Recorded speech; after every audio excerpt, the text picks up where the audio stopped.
What really happened with your host, Mike Rivero, because World War III is a really bad idea. Here is your host, Michael Rivero. And aloha, America. Welcome to our show today. It's Wednesday, June 20th, 2018, getting on toward the end of the month here, coming up on the 4th of July holiday. And we have got a lot of stuff to talk about today. No worries about not having enough talking points. I'm probably not going to get to everything on the list. So let's get right on into it. The phone lines are open, 800-313-9443. Mike is in our control room, ready to answer the phone, put you on the air with your comments and questions. And getting right on into it. It's very obvious that the corporate media and the Democrats are making a big deal over this immigration situation as a distraction from the fallout from the Inspector General's report. So, of course, we're going to open our show talking about the Inspector General's report. And a lot more stuff is coming on out from those hearings and from the report itself. And Trey Gowdy was just stunned, apparently, that James Comey never questioned Hillary Clinton on what her intent was regarding the email server. Now, if you'll remember, back when Comey had that unprecedented press conference where he came on out and said that the FBI was recommending no charges, which, by the way, is not the FBI's job, he said that Hillary Clinton did not intend to do wrong. And now Trey Gowdy is saying, well, how did you know if you never actually asked her? And in any event, Title 18 does not require intent, carelessness, and negligence. If you accidentally place classified information in an insecure environment, that's a felony violation right there. So Trey Gowdy is starting to really get very angry about that. Meanwhile, over at the Department of Justice, apparently Jeff Sessions says he's going to let Rod Rosenstein continue to oversee the Robert Mueller Special Counsel witch hunt, despite the very obvious conflicts of interest and the animosity. That's dereliction of duty. Sessions needs to be fired for the future of this country. He's not up to the job of Attorney General. He's a disgrace. We need somebody in there who will do the job, like Larry Klayman or Judge Janine. And Trump needs to understand right now with the IG report and with this immigration thing already settling down, Trump just pulled the rug out from under them. It's time to put the focus back on that, because this gives Trump the high ground. It gives him the advantage. It gives him the initiative, and he needs to seize it and start. If he's going to drain the swamp, now's a good time to start here. Meanwhile, McCabe is refusing to testify at the Senate Judiciary hearing. He invokes his Fifth Amendment rights after failing to receive an immunity deal from prosecution in exchange for his testimony, which tells us there is something there that is self-incriminating. So, again, the American people really do need to be paying more attention to this than to the immigration controversy, which is being fanned up. And remember, in yesterday's hearings, the Democrats tried to hijack the hearing about the Inspector General's report and say, we need to be talking about immigration. We need to be talking about this. And that's very obviously what they're trying to do. Is get everybody distracted. Look over there. Look over there. You're being conditized again.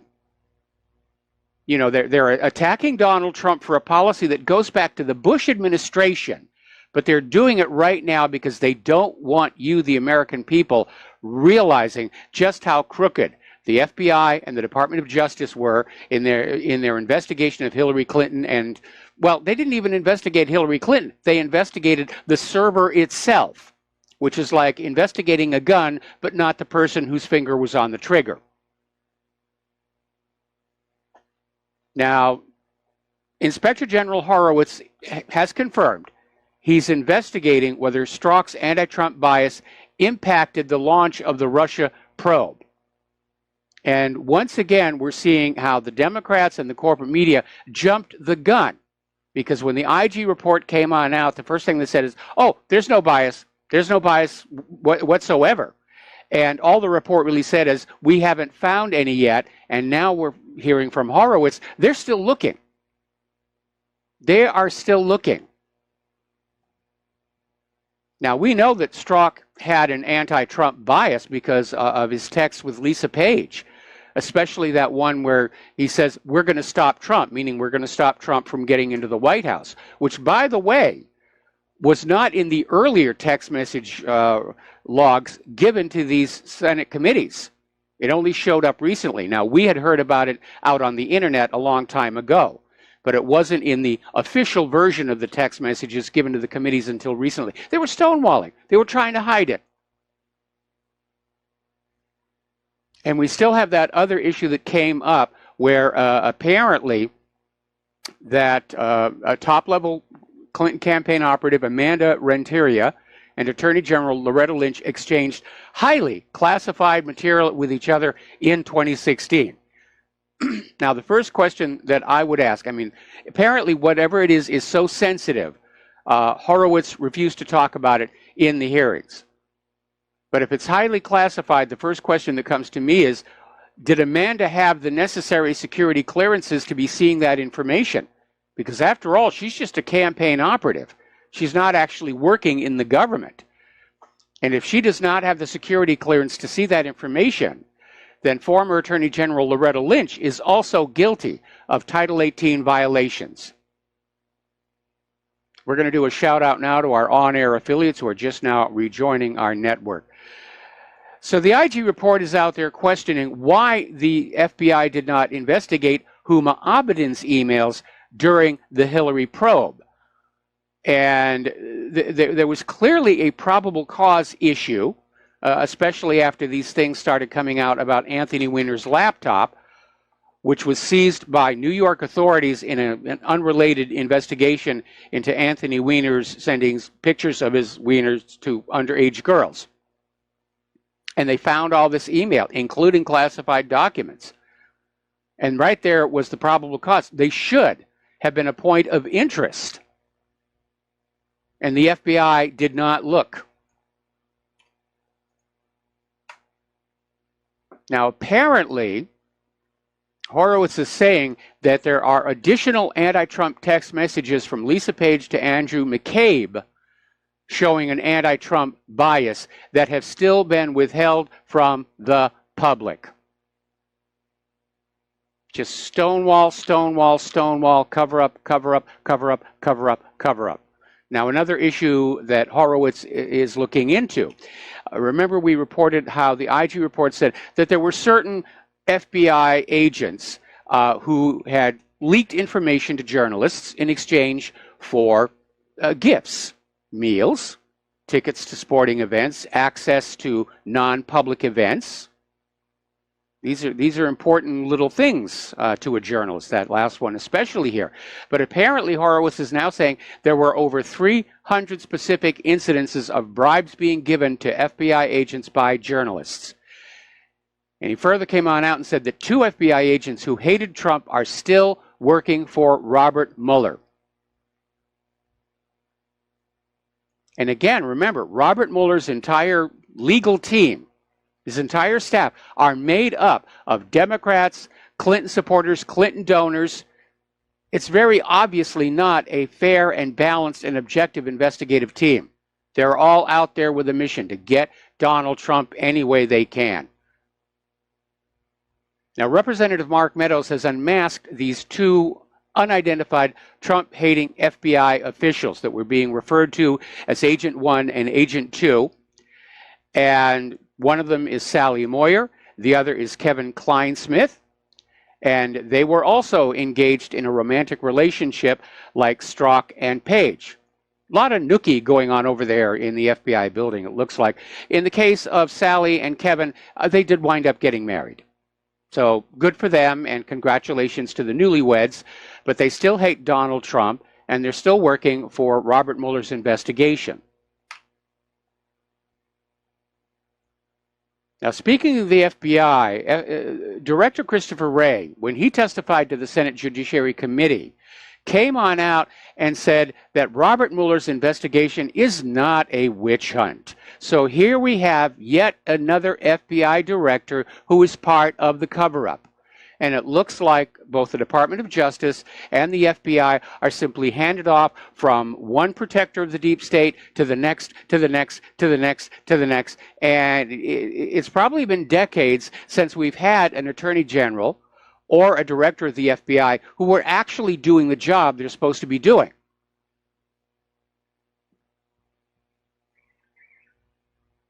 So it is a real corrupt, huge mess. And a lot of people are now coming on out and saying it's time for this to come to an end. Wayne Allen Root is out there saying that the initials FBI stand for Fire Bureau Immediately, and pointing out there isn't a shred of credibility left for the FBI.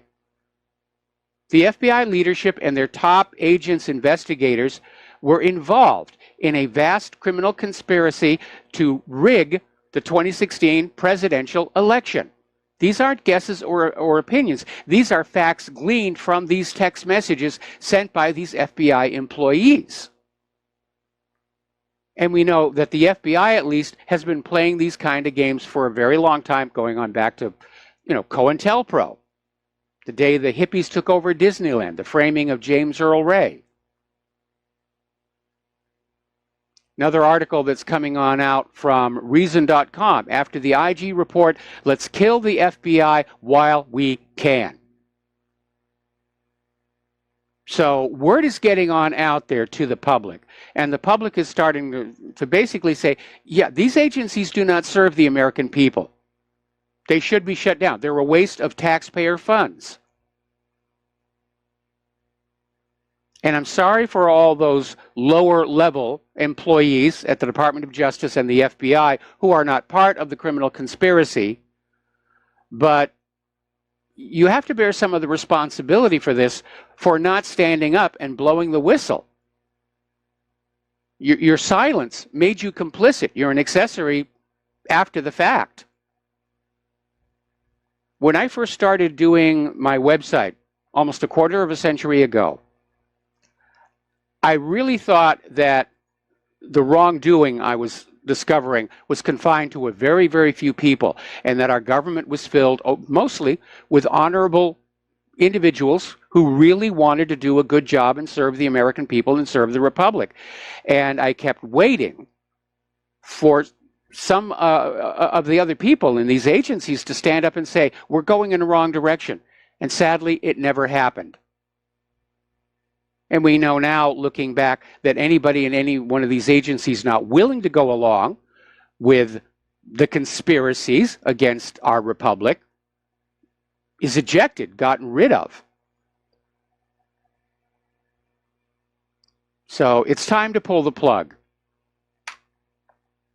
on both the Department of Justice and the FBI. If they're not going to do the job they're supposed to be doing, if they're in fact criminals themselves, it's time for them to go. Now, Trump's campaign manager for the 2020 campaign, Brad Perscale, has called for the firing of Attorney General Jeff Sessions and the ending of the Mueller investigation. And he's basically saying you can't obstruct something that was phony against you. And the IG report gives President Trump the truth to end it all. He's right about this. The IG report exonerates Donald Trump on the issue of firing James Comey. The IG report makes it very clear Comey was not doing his job properly. They're trying to pass it off as being insubordinate, like that's no big deal. But the reality is, when he went on TV, and he actually went down the list of felony Title 18 violations committed by Hillary Clinton, and then says, we at the FBI recommend no charges be brought because she didn't intend to do anything wrong. That's not his job. In fact, he was usurping the job of the Attorney General. Of course, she had already signaled she was just going to go along with, any way that was going to get Hillary Clinton off the hook, as she had privately told the Hillary Clinton campaign. She was not going to let the FBI get too close to Hillary Clinton. So they really are all crooks over there. So there's another story coming out of the Wall Street Journal, no less, saying that we're starting to see the showdown between the Justice Department and Congress. And I'm certainly hoping that Congress is up to it.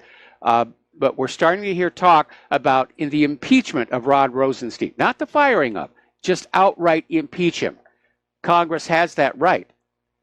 Impeachment is not just for the president or the vice president. It is for any official that is caught engaging in unethical, immoral, criminal behavior. And if Jeff Sessions is not going to fire Rod Rosenstein, then Congress needs to do its duty and get him out of there. All right, let's take a phone call. Andy in Texas, aloha. Welcome to the show. What's on your mind? Well, hey, Mike, let's look for a minute. You said there's not a shred of confidence in this. There's not a shred of confidence in the entire U.S. government. That's true. This is a failure. These people have taken us from one point to another point, and they take forever to get to the end of something. Look at the Mueller investigation. Look at the Clinton investigation. All of this is just a disguise.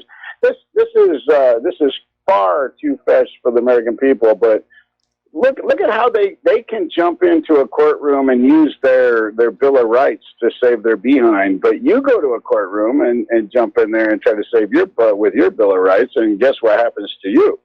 So, yeah, I've read stories where judges will literally say the Constitution does not apply in this courtroom. At which point my response would be, commercial code courtroom. Yeah, my response would be, well, if the Constitution does not apply in this courtroom, then from where does this court get its authority over me? But it is a mess here, and I know you're very disappointed, and I hear your pessimism every time that you call on in. But the whole point of this exercise of what we're doing here at Republic Broadcasting is to educate the American people as to the reality of what their government is. And we're winning on that one. We're winning the war for the minds of America. Polls are showing that confidence and trust in the U.S. government is at an all-time low. But we as American people have to stand up a little bit more and voice our opinions, because my understanding is that this country was built on the Bill of Rights and the Constitution, and that's what I learned a little bit of that in high school, and I realize now that they purposely kept that out of my high school curriculum because they didn't want me to know my rights. I'm a better slave if I don't know my rights. And my kids, I've got a kid 27 down to 18. They didn't learn nothing about the Constitution in these Common Core schools that I had to put them through. And I apologize to my kids. I apologize to them all the time for putting them through Common Core. I should have homeschooled them. But they've got to live in this post-constitutional country in which they get to watch these people on TV who can use what they were told the Constitution is for their benefit, but we can't use it for our benefit. We're really past the breaking point here. We really are. I think we're headed to the breaking point. Really, I think we're headed to a Soviet Union-style collapse of the federal government, probably be triggered by an economic collapse, which is being accelerated by the trade wars, and we're just going to have to ride it out. And then after that, it'll be time for the American people to stand up and basically kick out the existing political establishment and the money junkies and basically reset the country and go back to that Constitution and, in my opinion, the first 13 amendments and just go from there and get everybody, to stop whining and thinking that the government owes them anything and go back to a nation of self-reliant people who are able to build a new nation rather than waiting for somebody else to just, give it to them after taking it from somebody else. Well, what they've done is they've regulated our jobs completely away from us. I mean, even if I want to start a company now, and I've owned 3 companies in my life, even if I want to start a company now, it's going to cost me an arm and a leg to start that darn thing. And then they're going to regulate me throughout the entire process of owning the company. I mean, what is free in this country anymore? Is there anything free here, Mike? Not really. I mean, we're being regulated to death, and it's one of the reasons that so many businesses have shut down in this country and gone to other places to do business. Anyway, Andy, we got to take a break for commercials. Thank you for the phone call. We'll be right back. And aloha, welcome back to our show. And yes, Republic Broadcasting, and for that matter, whatreallyhappened.com, we do need your help. Every little bit helps us continue doing what we're doing, educating the American people as to the reality of what's going on in this country. And there's no such thing as too small a donation. I've gotten emails from people saying, I'd love to donate, but the most I could send is like $10. And $10 is great, you know? Remember the old saying, for want of a nail, the kingdom fell? That's how close it's getting around here. Anyway, if you can help, please do. The postal address where you can send a check, money order, or if you prefer anonymity, cash, is Republic Broadcasting Network, 2251 Double Creek Road, number 302, Round Rock, Texas, 78664. If you want to call in and pledge to be a recurring subscriber, the number is 800-724-2719, extension 1 during business hours and extension 3 at all other times. So the network thanks you. All right, let's take a quick phone call here. Terry in California, aloha. Welcome to the show. What's on your mind? Hey, Mike, first thing I want to say is that $10, I give $10 a month, and then if I want to give more, I make a donation. But I got that minimum every month coming out. But, you know, I go along with the guy who was a little bit hesitant because in your ads in the beginning, you started with $20, you know, 20, 30, 50, 100 a month. And then the next ad came out and started at $30. I said, well, I don't know if he wants my $10 or not, but, you know, now you made the point, but it was confusing on, you know, those promotions you were coming out with in the beginning. First of all, thank you for your generous support of Republic Broadcasting.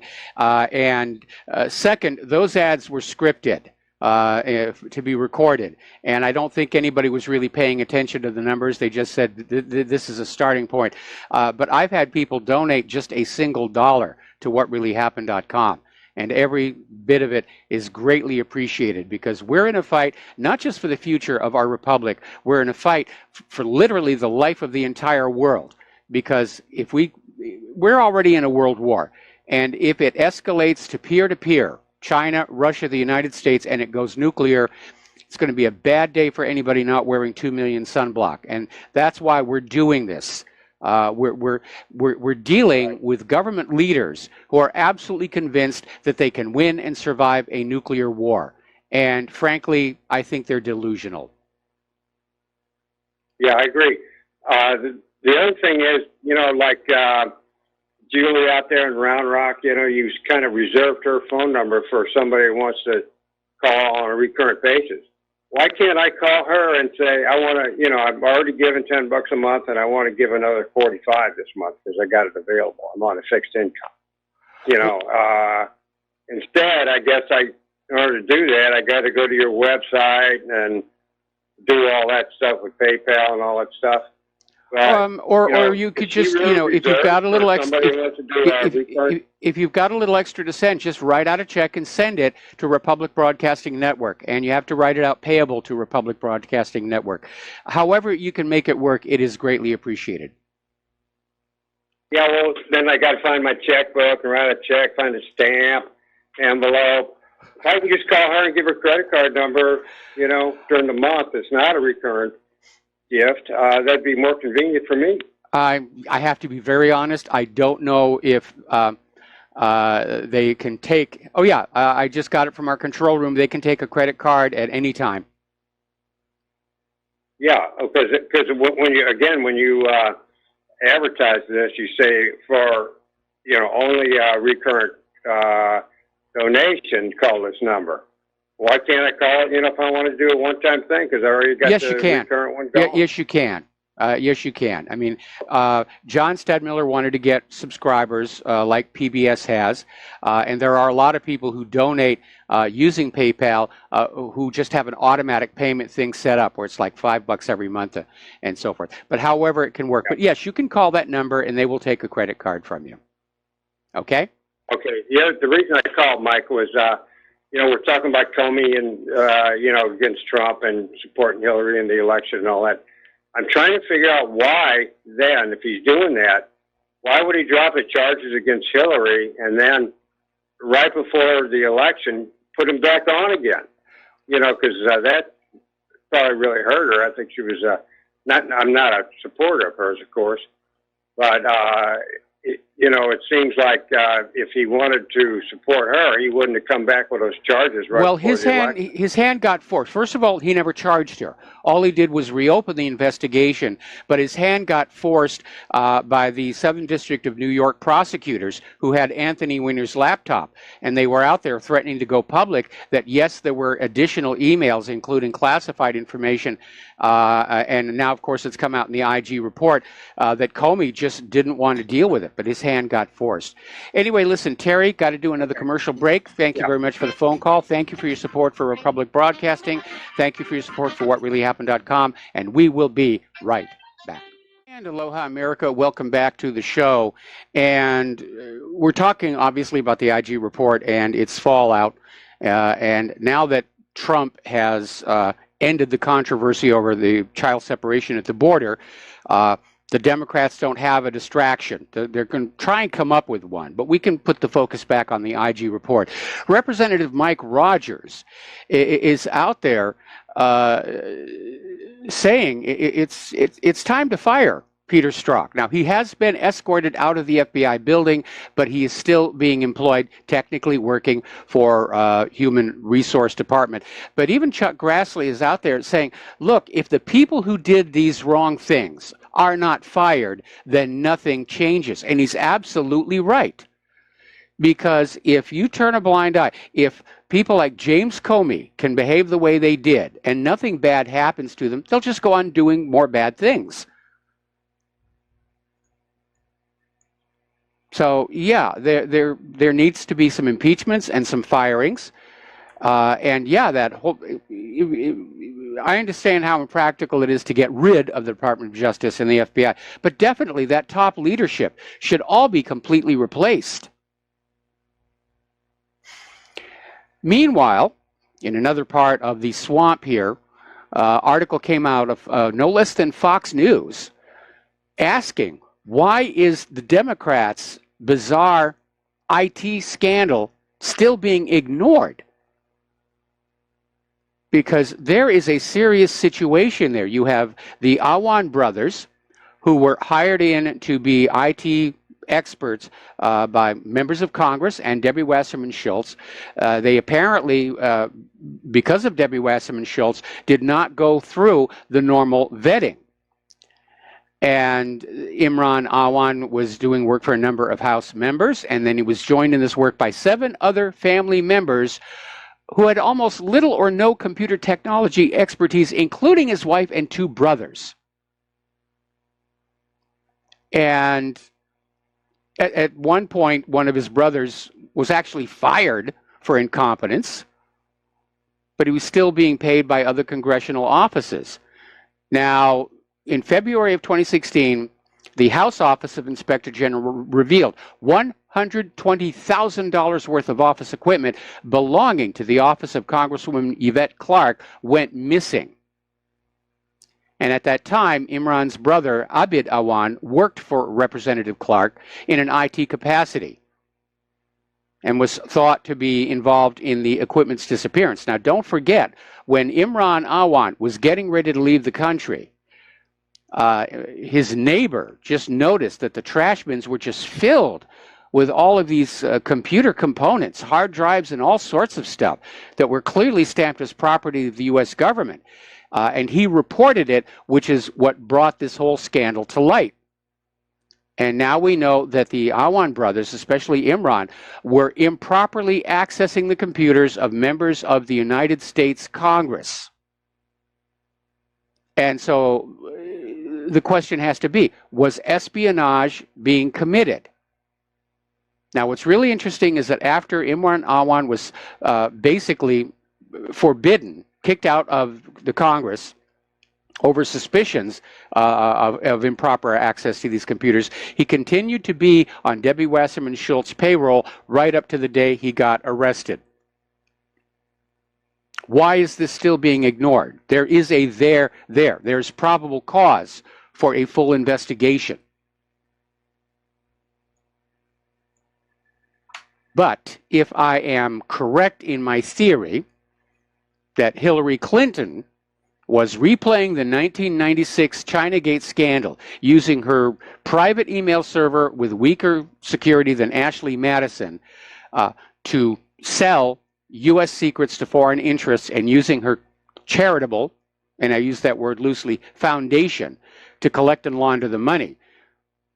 Then the next question is, were they working together, or was it two separate espionage operations going on inside the United States government? And if so, where the heck was the FBI, which is supposed to have counterintelligence as one of its major responsibilities?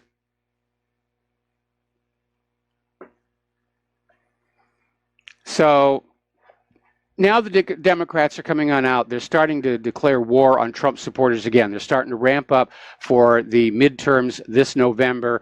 And they're going back to something that they were using in 2016, how Trump supporters are part of a cult.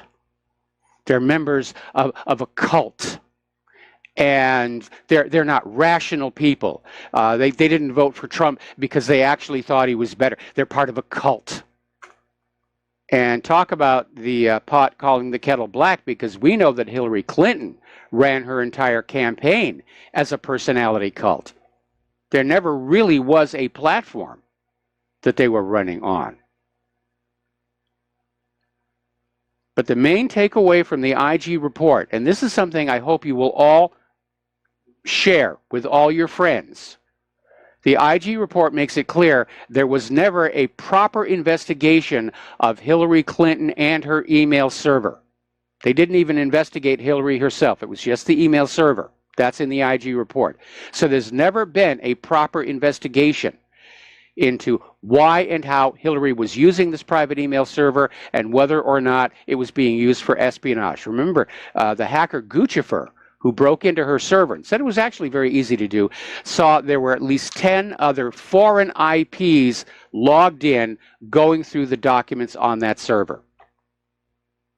So if we have not had a full and proper investigation into Hillary Clinton and her email server, it's time for the American public to start demanding one. All right, turning on over to the war zones. The Syrian army is attacking militants in Daraa province yet again, near the village of Busar al-Harir, northeast of the southern Syrian city of Daraa. And clashes continued until early this morning. No major advance was carried out by the Syrian Arab army and its allies. And pro-government sources are saying this development is actually a trial balloon. In other words, they're trying to feel out ISIS and Al-Qaeda's defenses and where they're going to go from there. But on the same day, Russian presidential envoy for Syria, Alexander Lavrentiev, said that there are still notable numbers of ISIS and Hayat Tahrir al-Sham militants in southern Syria. And then the announcement came following a meeting including representatives of Turkey, Iran, and Russia on the de-escalation zones agreement. And it's another indication that the Russian, Iranian, Syrian bloc is not going to tolerate the presence of these groups in the war-torn country. Nor should they. They're terrorists, or at least that's what we've all been told. Can you imagine somebody saying, okay, we've got ISIS living out there in Colorado. Let's just let them have that part of the country and leave them alone. That would be utterly ridiculous. Now,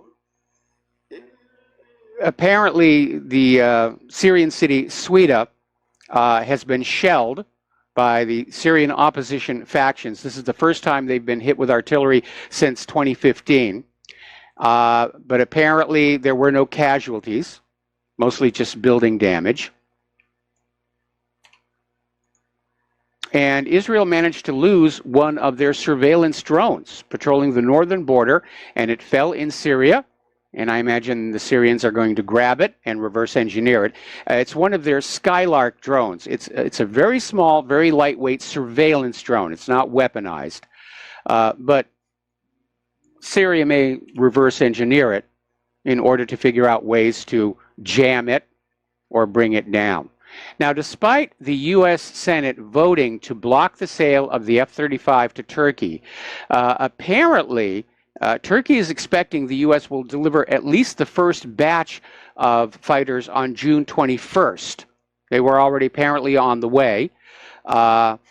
And of course, the ships could be ordered to turn back. But Turkey is out there saying they expect the planes to be delivered. We'll see if that actually happens. All right, we're going to take a phone call.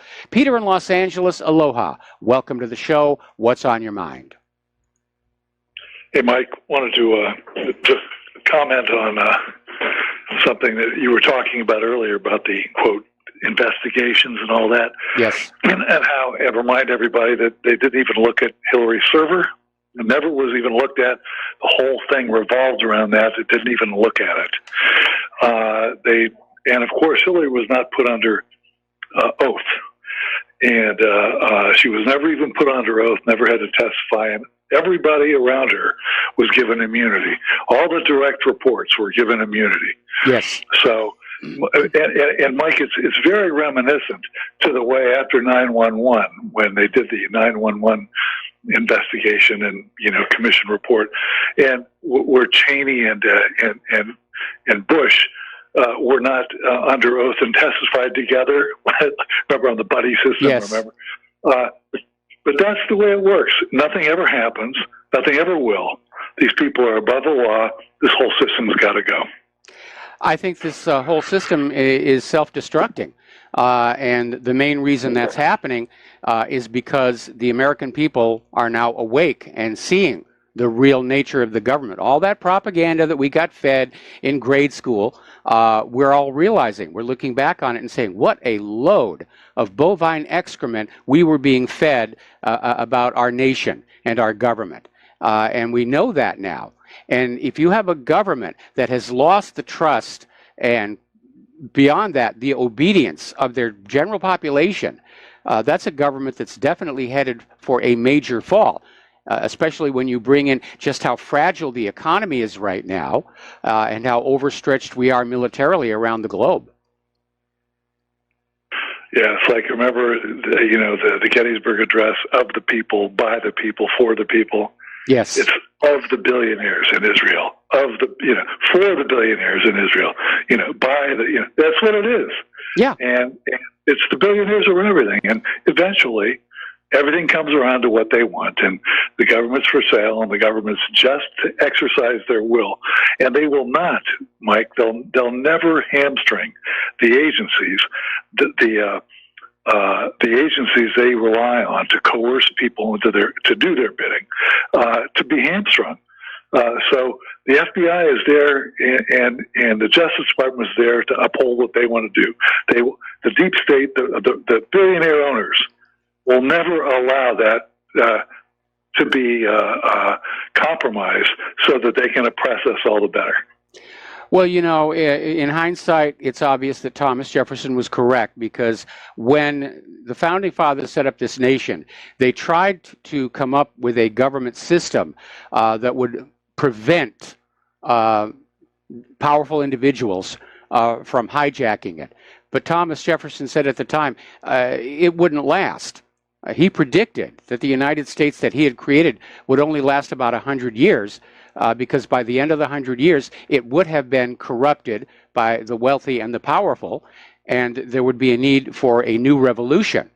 While obviously I don't advocate revolution, I do see so many parallels between the current U.S. government and the former Soviet Union, not to mention with ancient Rome, where I really do think we're going to see the United States government come crashing down, which, when you look at world peace, I think it would be a great thing for planet Earth, because the United States, together with Israel, are instigating all these wars all over the planet. According to Bernie Sanders, the U.S. is militarily engaged in 76 different countries. If the U.S. government comes crashing down, then all of a sudden peace comes to those 76 countries. And Mike, yeah. If it's not us and our 76 countries, and probably more, it's the Brits, it's the French, it's the Germans, and they're all answerable to this in their systems to the same billionaires. the same Israel people. All the same people are running them all. Can't even dock a boat in Paris. You're assuming that a collapse here in the United States of America would stay here in the United States of America, and I don't see that happening because of globalism. I mean, if you look back at how the 2008 mortgage-backed security meltdown wrecked Wall Street, it spread to Europe because of economic globalism, and some of those European banks almost got taken down. And in their rush to create a global society, they've created a political climate that could lead to a global revolution, because I'm sure that the people in these other countries, like Britain and France, are also aware how their nations have been hijacked by the ultra-rich.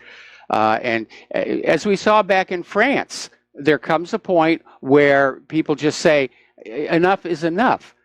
These lords don't really need that much money, and certainly to the point of starving the general population. So I really don't see things continuing the way they are for much longer. I wish I knew when it was going to happen, and frankly, I'm a little surprised it hasn't happened already. But we're definitely getting close. Mike, I look upon what's the whole refugee crisis that's going on worldwide, and frankly, and here too. Yes. With the borders and all that, but as an attempt of the billionaire owners to make sure that divide and conquer us. If they bring them in, they win some allies for the government, which of course they control. And it's just a way to dilute the power of the people who actually live in these countries to stand up against the billionaires. You're absolutely right. I mean, we know the Democrats want the illegal immigrants to come into this country because they're going to sign them up to vote, even though that is also illegal, to try and sway the election their way. Again, the American people are waking up to what's going on. As far as the refugee crisis in Europe, we're going to be talking about that a little bit later in the show. We could be watching the beginning of the end of the EU experiment. And all of George Soros' money is not going to be able to stop it if the general populations are saying, we've had it with being part of the EU, we've had it with being part of this refugee experiment. And it's like the people in Great Britain are getting very angry that despite their vote for Brexit, their own government, much of their own government, is still trying to sell them out to the globalists. Anyway, Peter, we got to let you go. Got to take another break for commercials, and we will be right back. And aloha, America. Welcome back to our show. We're going to go right to the telephones to Mark in Georgia. Aloha, Mark. Welcome to the show. What's on your mind? Did you get my email, or did you have a chance to review it? It turns out this thing with Tommy Robinson, that I get the impression that this arrest and the hasty trial without proper arrest, that's part of the political theatrics to make people get all bent out of shape about, oh, look what they did to this poor guy. The English Defense League is being heavily funded by the Rothschilds, and they tried to, I know I got his name on something here, but he was a member of the British Nationalist Party, and he basically went on record that basically they offered him a bunch of money for two conditions. You can't criticize the bankers, you can't criticize Israel. And he said, I'm going to criticize whoever I deem worthy of criticism, and he refused the money. And apparently Tommy Robinson is not his name, and he was basically prosecuted for fraud regarding a passport and some mortgage fraud. And he was involved with the Rothschilds on that one. Of course, the Rothschilds themselves don't go to jail. They get other people to go to jail for them, right? By the way, it's pronounced Rothschilds. Rothschild. Oh, okay. Thank you.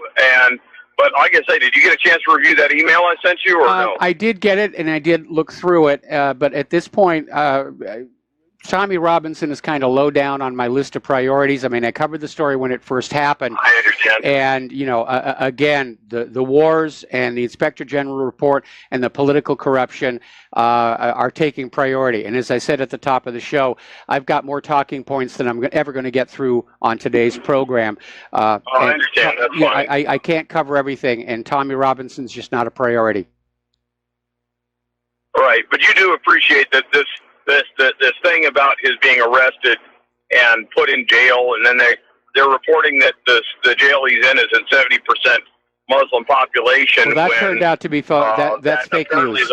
That's fake news. Exactly. That's been discredited. Exactly. Yeah.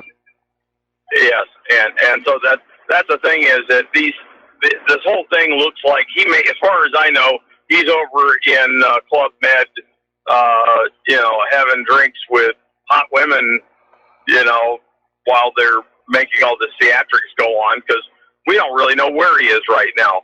All we know is that he apparently wrote some kind of letter, but as you say, there's bigger fish to fry at this point. Yeah. And I appreciate your concern on that point. All right. But, yeah, the corruption mainly has to do with this banking system that we have now, right?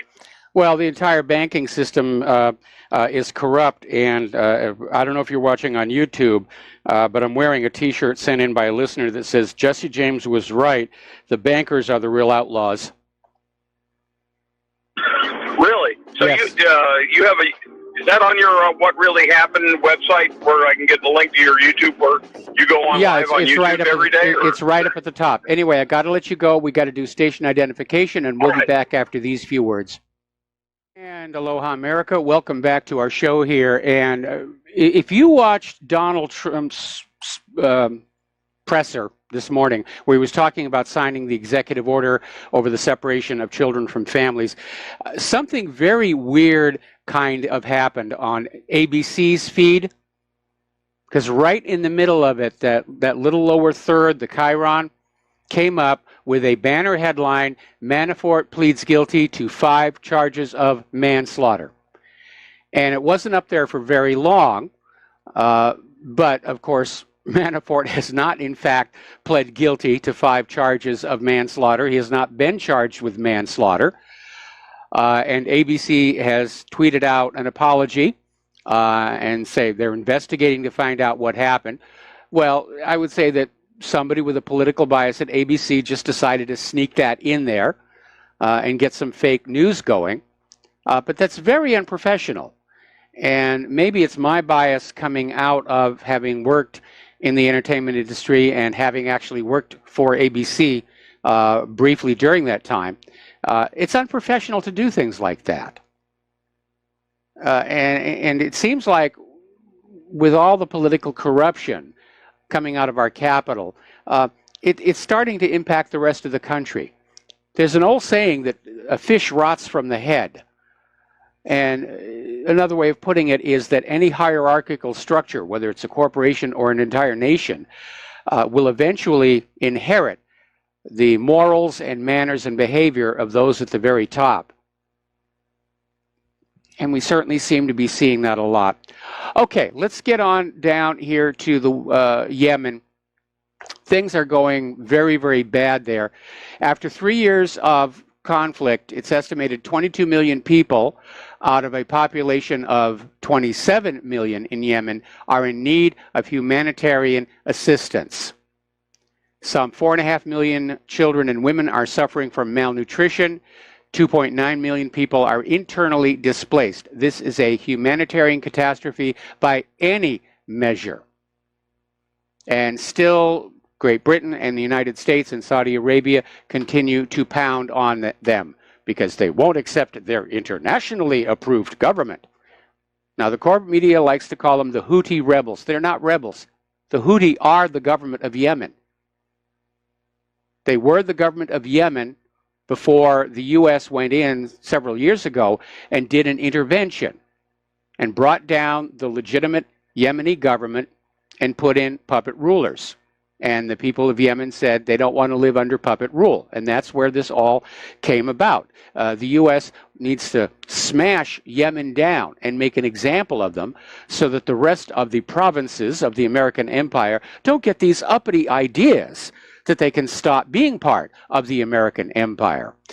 Now, the battle for Hodeidah, which is the Yemeni port city, is intensifying. The Saudis are in control of the airport. The port, however, is still open, and the dock workers, knowing what they risk, are still at the dock unloading aid from United Nations ships as fast as they can.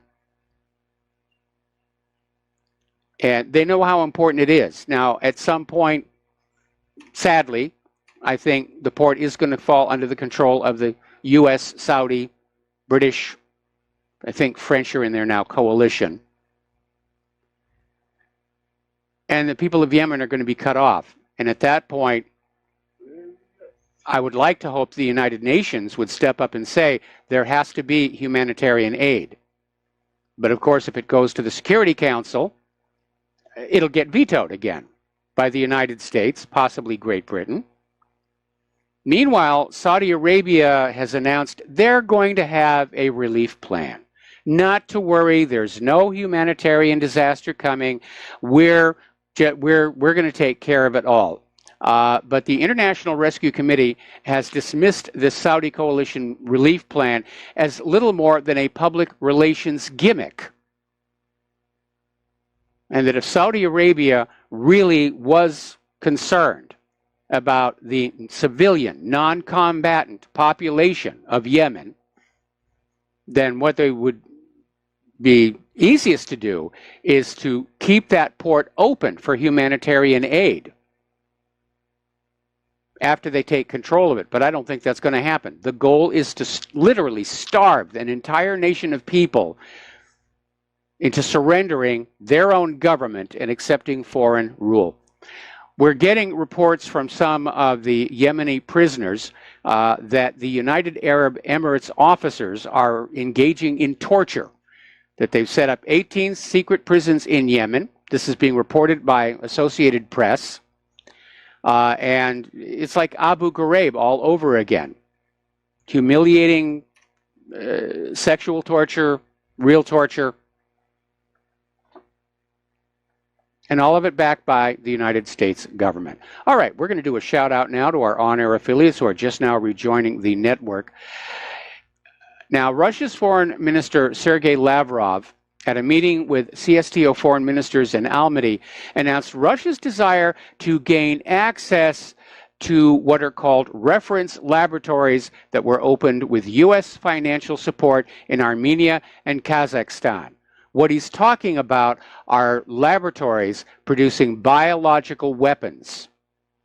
And Lavrov basically quoted the publication Kommersant. Our special services and scientists are tense with the appearance of these laboratories. They do not rule out this can somehow be later used against us. And there's a valid concern. As you know, biological weapons were banned by international treaty. The United States still hasn't destroyed their stockpiles. There's reason to think that the massive cholera outbreak going on in Yemen is a biological attack. And it wouldn't be the first time that cholera is used as a biological weapon. When Japan was going into China prior to World War II, they were throwing cholera in all the wells of all the villages they passed. And then you have to look at how the Doctors Without Borders went into Yemen and set up a dedicated cholera treatment facility, and just as soon as it was completed, it was bombed.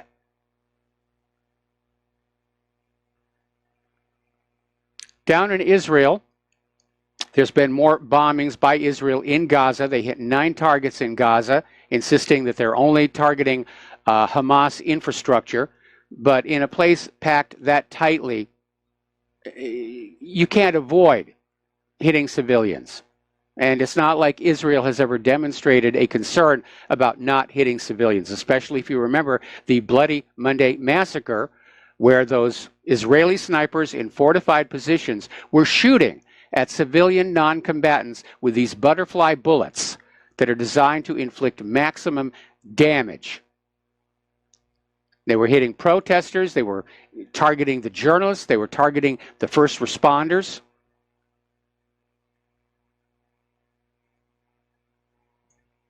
Israel is now looking at a law that would allow the seizure of Christian properties. Now, the Islamic Christian Commission for the Support of Jerusalem and Holy Sites has warned of a draft law for a project which would allow the Israeli occupation government to confiscate land sold by the Orthodox Church to private investors. Now, it's kind of a roundabout way, but apparently Israel has always coveted that land, and the Orthodox Church is in serious financial straits. They're basically cut off. Tourists can't get there. Worshippers can't get there. And they're running out of money. Right now, the Church of the Holy Sepulchre is actually closed. They don't have enough funds to operate. But the leaders of 3 main churches in Jerusalem sent a message to Netanyahu asking him to scrap this bill, which would allow the government to expropriate church land in the holy city. Of course, you know, Netanyahu's idea is Israel is supposed to be a Jewish-only nation. And there's no secret. Israel wants that Temple Mount. They want the Muslim religious edifices off of it. They've never been respectful to the Christian edifices. They're openly hostile. You know, something that's always bothered me about the Christian Zionists in this country and how they love Israel and they support Israel, and they don't understand that that love and respect and support is a one-way street, because Israel is disdainful of Christians inside Israel. Israel is also trying to intensify the links between BDS and terrorism. Of course, there are no links. And one of the things we have to be careful about is over time, the definition of terrorism is being mutated. They want you to react to the shock value of terrorism and terror as it starts getting applied to things which aren't really acts of terrorism. Now, an act of terrorism is somebody goes on in to a public place and they set off a bomb, and then they release a message saying, we are the United Belly Button Lint Front, and there will be more bombings unless you do this. Because in a genuine act of terrorism, there's always socio-political intent behind it. But Israeli Strategic Affairs Minister Gilad Erdan is upping the government's efforts to link the BDS movement with terrorism, saying that they're trying to get it declared a terrorist organization, at which point subservient governments around the world, including the United States of America, could move to actually shut it down. Now, getting on back to the Bloody Monday Massacre, and I mentioned this appears to be Israel's equivalent of the Amritsar Massacre in India, which was a turning point. Historians look back at that and realize that's the point at which British control over India began to decline, leading to Britain eventually leaving with as much dignity and grace as they could, and India and Pakistan becoming their own independent nations. And while Jews in Israel are reported as being fully on board with the violence being done to the Palestinians, we're hearing from Jews in other countries, no, this was across the line. And over in Great Britain, 75 members of the Jewish community sent an open letter to the Board of Deputies of British Jews condemning its support for Israel's violence against Palestinian protesters in the Gaza border. And the letter read, "We are appalled that the Board of Deputies, which claims to be the voice of British Jews, has once again attempted to justify the massacre of unarmed Palestinian people by the Israeli military." And it takes a lot for Jewish people to say things like that, because it's actually part of their religion that you're never to criticize publicly a fellow Jew.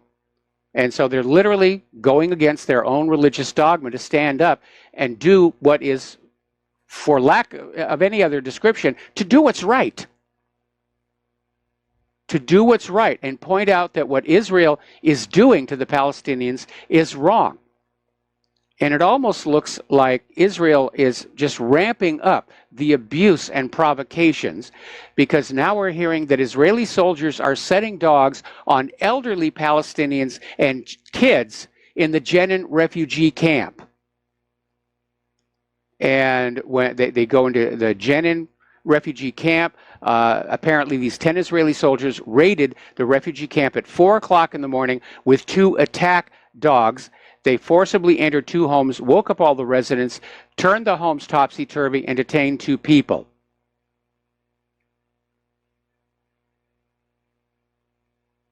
Now, there's another story that has come on out, this one from the Middle East Monitor, where Israeli forces are now demanding the residents of the Tel Ramudi neighborhood in Hebron to strip before going through the checkpoint to enter their homes. Just to completely strip, which was something the Nazis used to do, I would like to point out. But when you look at all of this, night raids, attack dogs, for the West Bank Palestinians, their homes are certainly not their castles. And Israel's border police are increasingly using attack dogs to go after people in the middle of the night. And this is on top of other little fun things the IDF likes to do, like welding the doors shut and telling the people they have to go in and out of the broken windows. Now, as you know, Israel is getting ready to pass a law that will make it a jailable offense to take pictures or videos of an Israeli soldier abusing a Palestinian.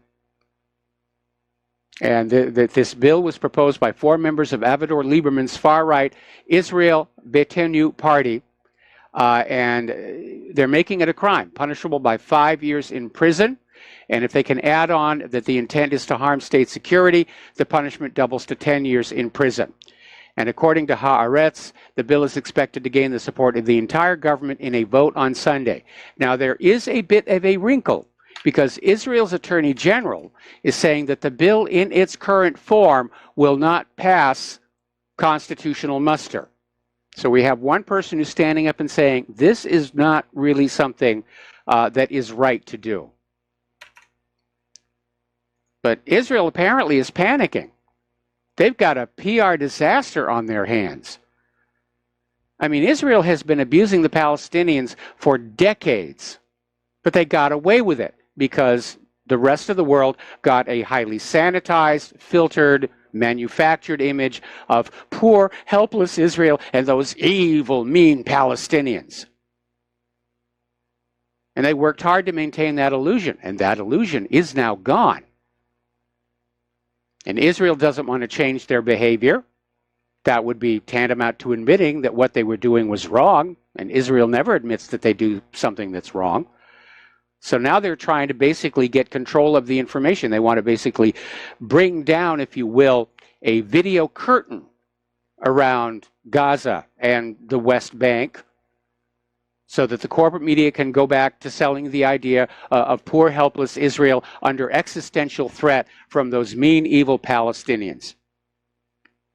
But the situation has reached a point where the Secretary General of the United Nations, Antonio Guterres, is saying this escalation of violence in Gaza is bringing Israel and Gaza to the brink of war. Now, that would be a bad thing because Gaza would certainly lose it. And in fact, it may be that Israel wants there to be a war if they can figure out a way to make it look like it's the Palestinians' fault.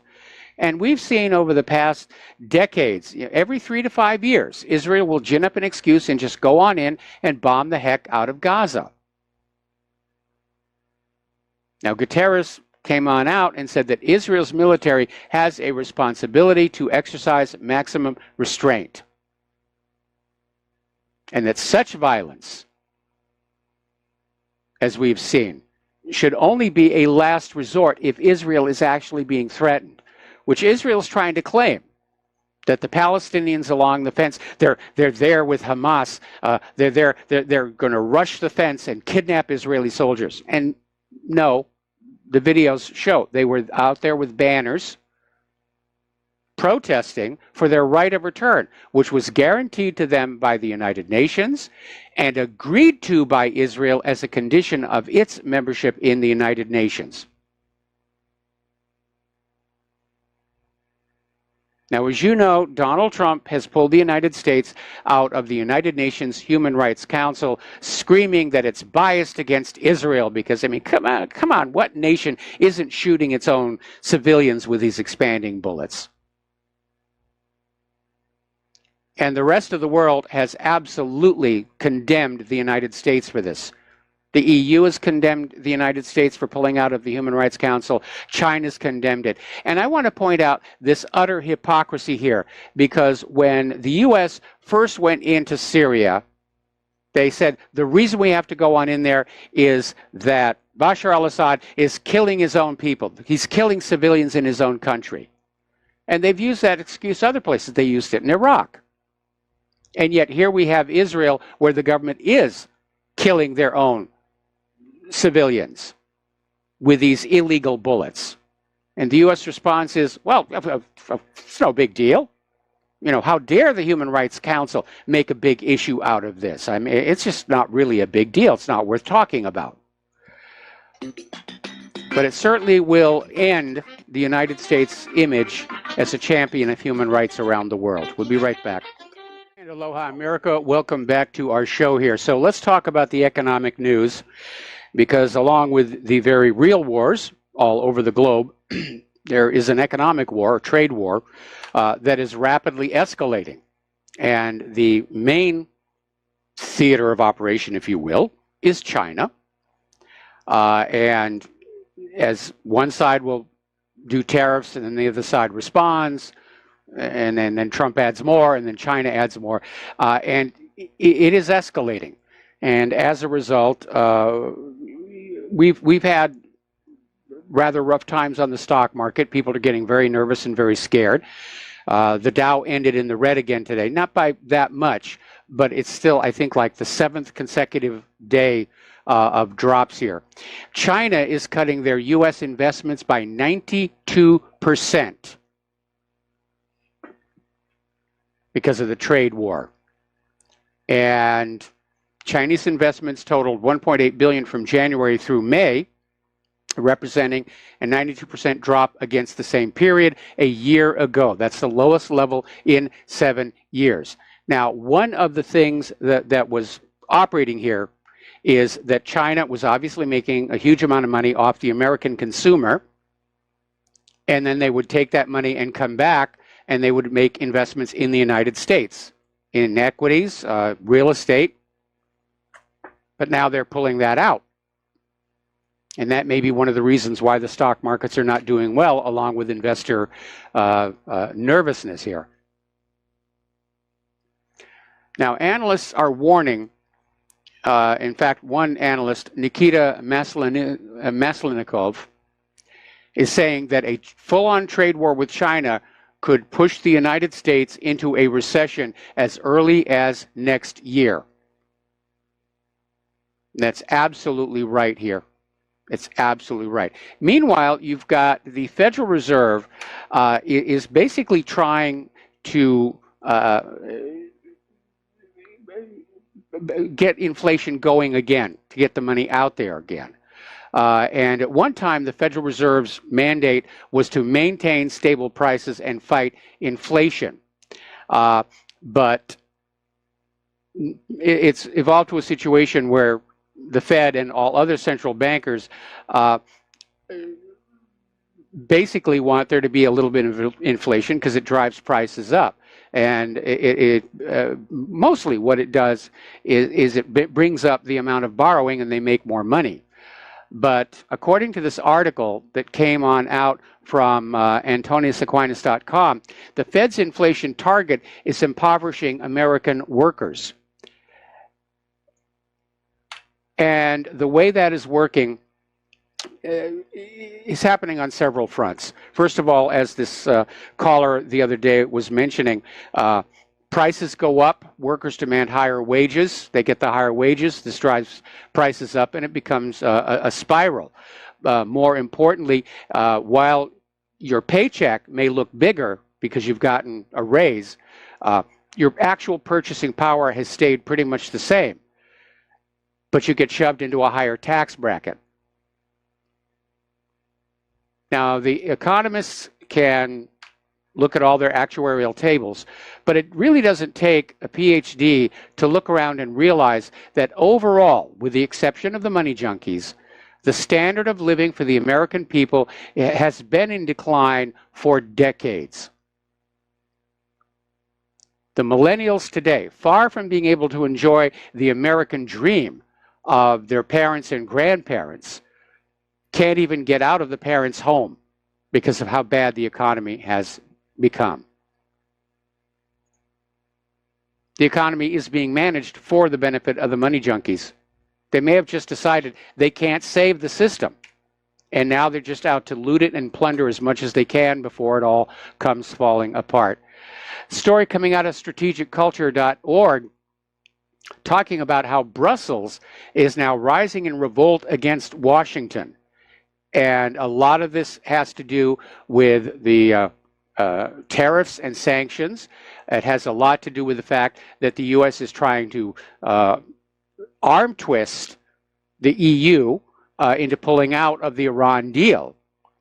And apparently Brussels has just reached the point where they say, enough of this bullying, enough of us always following along with Washington, D.C. So U.S. influence around the world is already on the wane. And maybe that's the reason why U.S. foreign policy has devolved into this bullying attitude. Do what we say or bad things will happen to you. No more negotiation, no more diplomacy. Just basically thumping the chest and going on out and saying, we still have the world's mightiest military, at least in terms of the nuclear arsenal, so we're still king of the hill. But we're seeing countries all over the world straining at the leash, as it were. And that's another indicator of a potential Soviet-style collapse of the U.S. government, because the same thing was happening in ancient Rome. The provinces started pulling away. We'll be right back. And aloha, America. Welcome back to the show. And Fox News is actually running the story about how Representative Mark Meadows is suggesting or says that there are indications that some of the FBI's FD 302 forms were altered or tampered with during the Hillary email server investigation. Now, for those of you who are not familiar with the term, the FD 302 is an FBI agent's handwritten summary of an interview with a witness.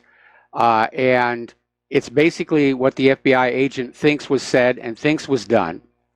And in a lot of cases, that may be the only record of an interview. They don't automatically tape record things, which is weird. If you think about journalists, unless somebody is really off the record, they'll have a tape recording to make sure that they get it right, but not the FBI. So Meadows is now saying that he thinks some of the FD 302s from interviews related to the investigation into the server may have been altered. So bit by bit, this is coming on out. All right, so let's get on back to the economic news. Having learned absolutely nothing from the subprime mortgage disaster, mostly because the American people paid the price for that one rather than the mortgage companies, subprime car loans are now back. And it's being driven again by the consumer economy's collapse. General Motors is like all the other automakers. They're having a tough time moving product. And the storage lots are filling up, and they don't know what they want to do. So apparently, GM is relaunching a credit unit. Now, back in 2010, General Motors spent $3.5 billion to purchase AmeriCredit, a subprime lending specialist. The unit is now called GM Financial. And this isn't the first time they did that. Way back before the financial crisis, there was General Motors Acceptance Corporation, or GMAC. And very often you would see on commercials for General Motors cars, GMAC financing available. But basically the goal here is to sell more cars by being willing to finance clients with spotty credit records. And of course the issue with that is that if those loans start to default, somebody somewhere is going to eat that. Now, over on the Dow, there's been a bit of an upset. General Electric is one of the companies that goes back to the very beginnings of the Dow Industrial Average. It's been one of the basket of companies that are used to basically come up with the health of the stock market. And over the years, companies have come and companies have gone. GE has always been there. Not anymore. GE is now being removed from the Dow Industrial Average and replaced with Walgreens. Now, obviously, it is in the interest of the Dow Jones Industrial Average to have companies that are doing really well to try and get that number back up there. But for General Electric to be taken off that is significant. Another icon falling behind the way. Starbucks, otherwise known as the world's biggest public toilet, their stock tumbled. They've announced 150 store closures. Remember back in the days when there was the running joke, a Starbucks on every corner, where you'd be in the middle of a city and there'd be a Starbucks on one corner of an intersection and you'd turn around and there'd be another Starbucks. Well, not anymore. That is going away. And whether it is because of the bad press or the recent issue with homeless coming on in and just hanging out, or the fact that ordinary consumers can no longer spend $5 on a cup of coffee. But Starbucks is now in serious, serious trouble. India has joined an international group that are dumping US dollars in the oil trade in order to bypass the US sanctions. And apparently, Washington, D.C., on top of being arrogant, on top of being a bully, they miscalculated. They're still living in a world where everybody is having to go through the dollar somewhere. And if you go through the dollar, you are therefore wide open to be sanctioned by the U.S. government through the SWIFT system. But some very wise and prudent people in other countries have been setting up parallel systems. And by simply not using the U.S. dollar, the sanctions can't be enforced anymore.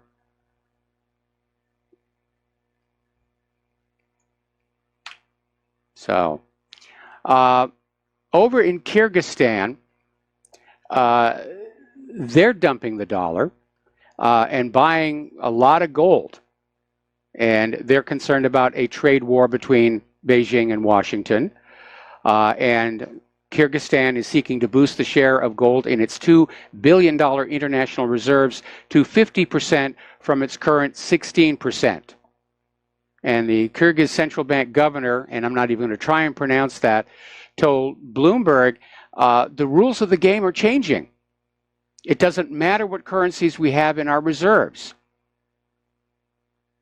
Dollars make us vulnerable. Meanwhile, South Korea is now talking about a railroad link to Russia through North Korea. Yet another indication of a potential reunification between North and South Korea. And this is going to make a lot of people very, very nervous, because the other side of that coin would be China extending its One Belt, One Road project down into South Korea to those manufacturing areas, to make it easier, cheaper, and faster to get those products to markets in Europe. This is a threat to nations with large shipping industries who don't want to see those large cargo container ships rusting away at a dock someplace. And it's for that economic reason that I think that efforts to reunify are going to be sabotaged. as they were about 6 years ago when the Koreas were talking reunification. So let's talk about migration. Let's talk about refugees. There's a lot going on there.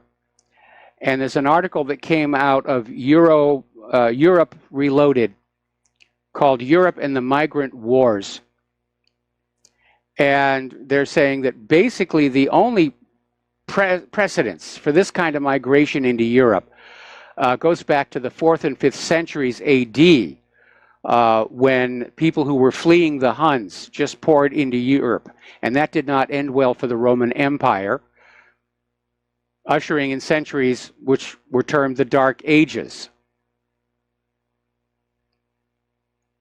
So that other individual the other day who said, it's not immigration, it's an invasion. Immigration has requirements, it has rules. What we're seeing now literally is a refugee invasion of Europe and the United States. And unfortunately, it's being encouraged by politicians who see this as necessary to hang on to power, like the Democrats, or to bring about the one world government. Now, as we mentioned before, there are an estimated 100,000 Muslim migrants en route to Western Europe, and countries along a new Balkan migrant route pledged on Thursday to work together to prevent a repetition of the 2015 influx that brought more than 1 million refugees into Europe from North Africa and the Middle East. So basically, Europe is starting to deploy armed forces. No matter what Brussels is saying, the individual member states of the European Union are working to close their borders. They can't take any more of these people in. It is a huge, huge drain on their already overstressed economy. There's the issue of the skyrocketing crime, rape, contagious diseases coming on in, and the fact that these refugees are not integrating into the community, but are trying to set up little carbon copies of their home countries in the middle of Europe, the no-go zones. Now, up in Sweden, which has been accepting huge amounts of refugees, very liberal, fully on board with the liberal agenda and the one world government, they're starting to falter as well, because there is a political party, the Sweden Democrats, that are far right, despite the name Democrats. They're anti-immigrant. They're starting to call for a referendum on EU membership. So now we've got a Swexit. Jimmy Åkesson, 39, branded the EU's large web of corruption and said Sweden should hold a referendum after the general elections this September. So it's all starting to come apart. Over in Hungary, Viktor Orban is praising Italy's Salvini and basically saying that these non-governmental organization crews are little more than white-collar human traffickers that for a fee are bringing people over and putting them into Europe. Now, Hungary is getting ready to criminally prosecute organizations that are supporting the migrants. It's like the U.S. Title VIII laws. Hungary is putting them in, saying that if somebody is helping these migrants get in and get through, there will be legal repercussions. Hungary is planning to introduce a 25% tax on aid groups supporting the immigrants. And even more draconian, Hungary has now approved their Stop Soros law, named for George Soros. And this is the law that is criminalizing aid to illegal migrants. Now, the law was voted on in the parliament earlier today and will likely be signed. But this refugee crisis, this is going to be the end of the EU experiment. Over in Germany, as you know, Angela Merkel is dealing with the Bavarian Revolution, if you will, where some of Germany's political parties who currently form part of her coalition government are now saying that unless she reverses her open border policy, they will leave the coalition. Merkel's government will come on down. There'll be snap elections, which Merkel is not likely to win. So she may be out of a job. Now, they did give her a 2-week window to try and find some kind of a solution across all of Europe. But according to the latest poll coming out of Germany, over 70% of the German citizens say that she's not going to be able to do that. They don't think that she can pull it off. And I'm in agreement because so many of the other countries in Europe are now saying they can't take any more of the refugees.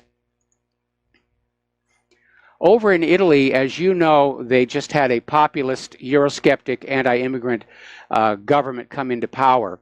And apparently much of the support for that is coming from the younger Italians. Apparently the youth are now becoming populists, at least in Europe.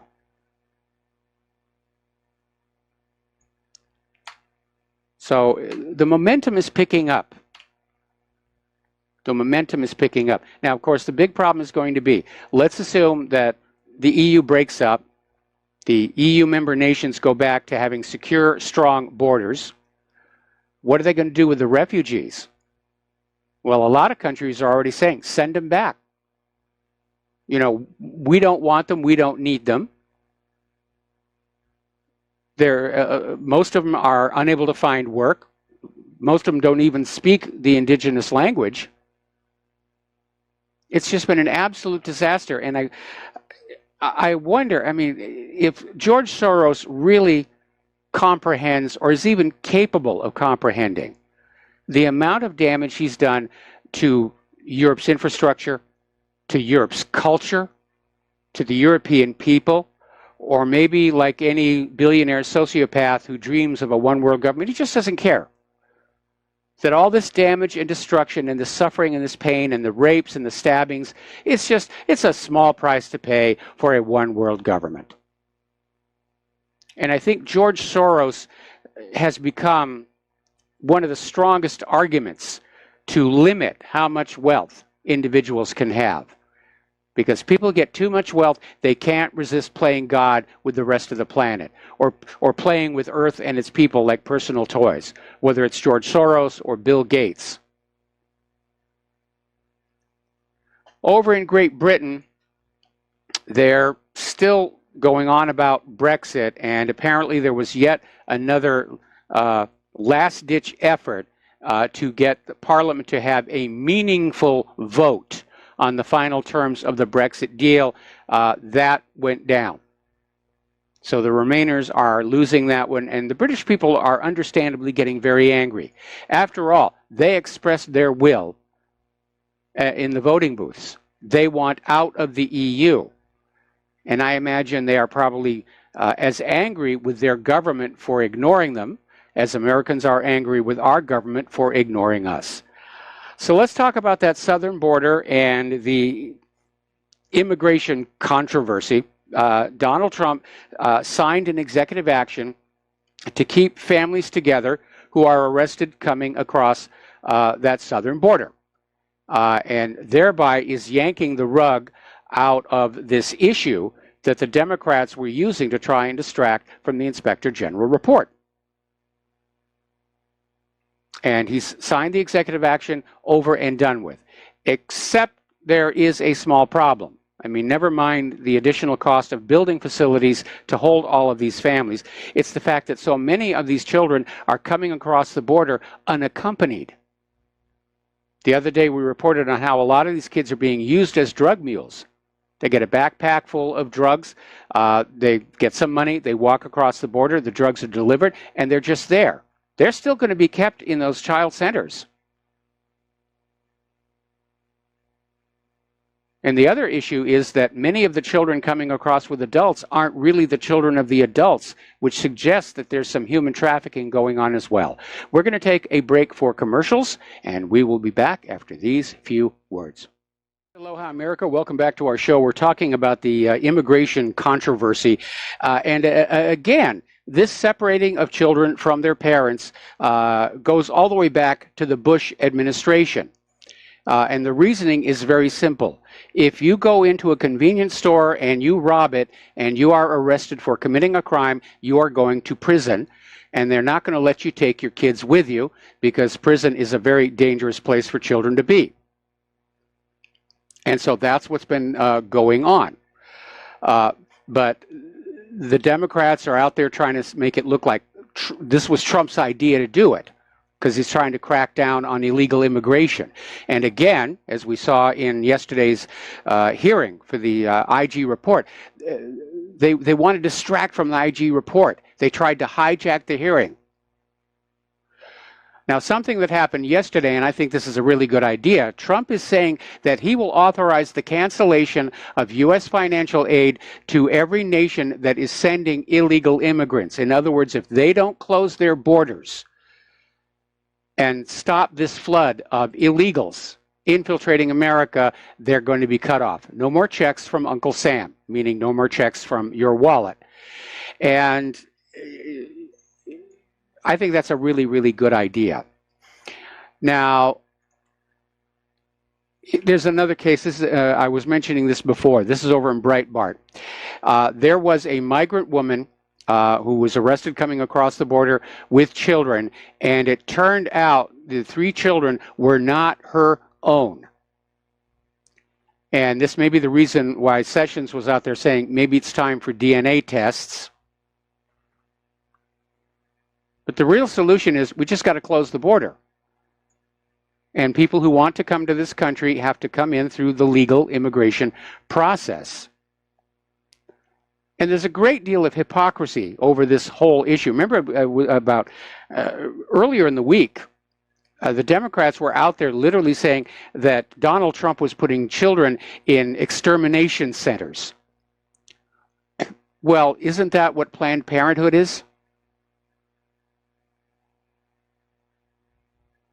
And the corporate media is expressing all of this outrage over the border crisis.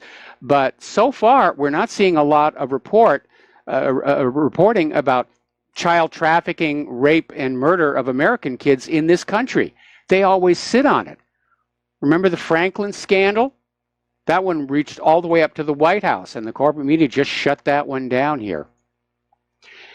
Now, you've probably seen this photo. It's been going viral. It's about this cute little boy, and he's very obviously in a cage, and it's been going around saying, this is what Trump is doing. This is what Trump is doing. Well, it turns out the photo is actually from a staged protest where a bunch of people set up a cage, and they got into it with this kid, arguing for open borders and unrestricted influx of immigrants. And the picture was taken there. It was not, in fact, taken at one of the child centers.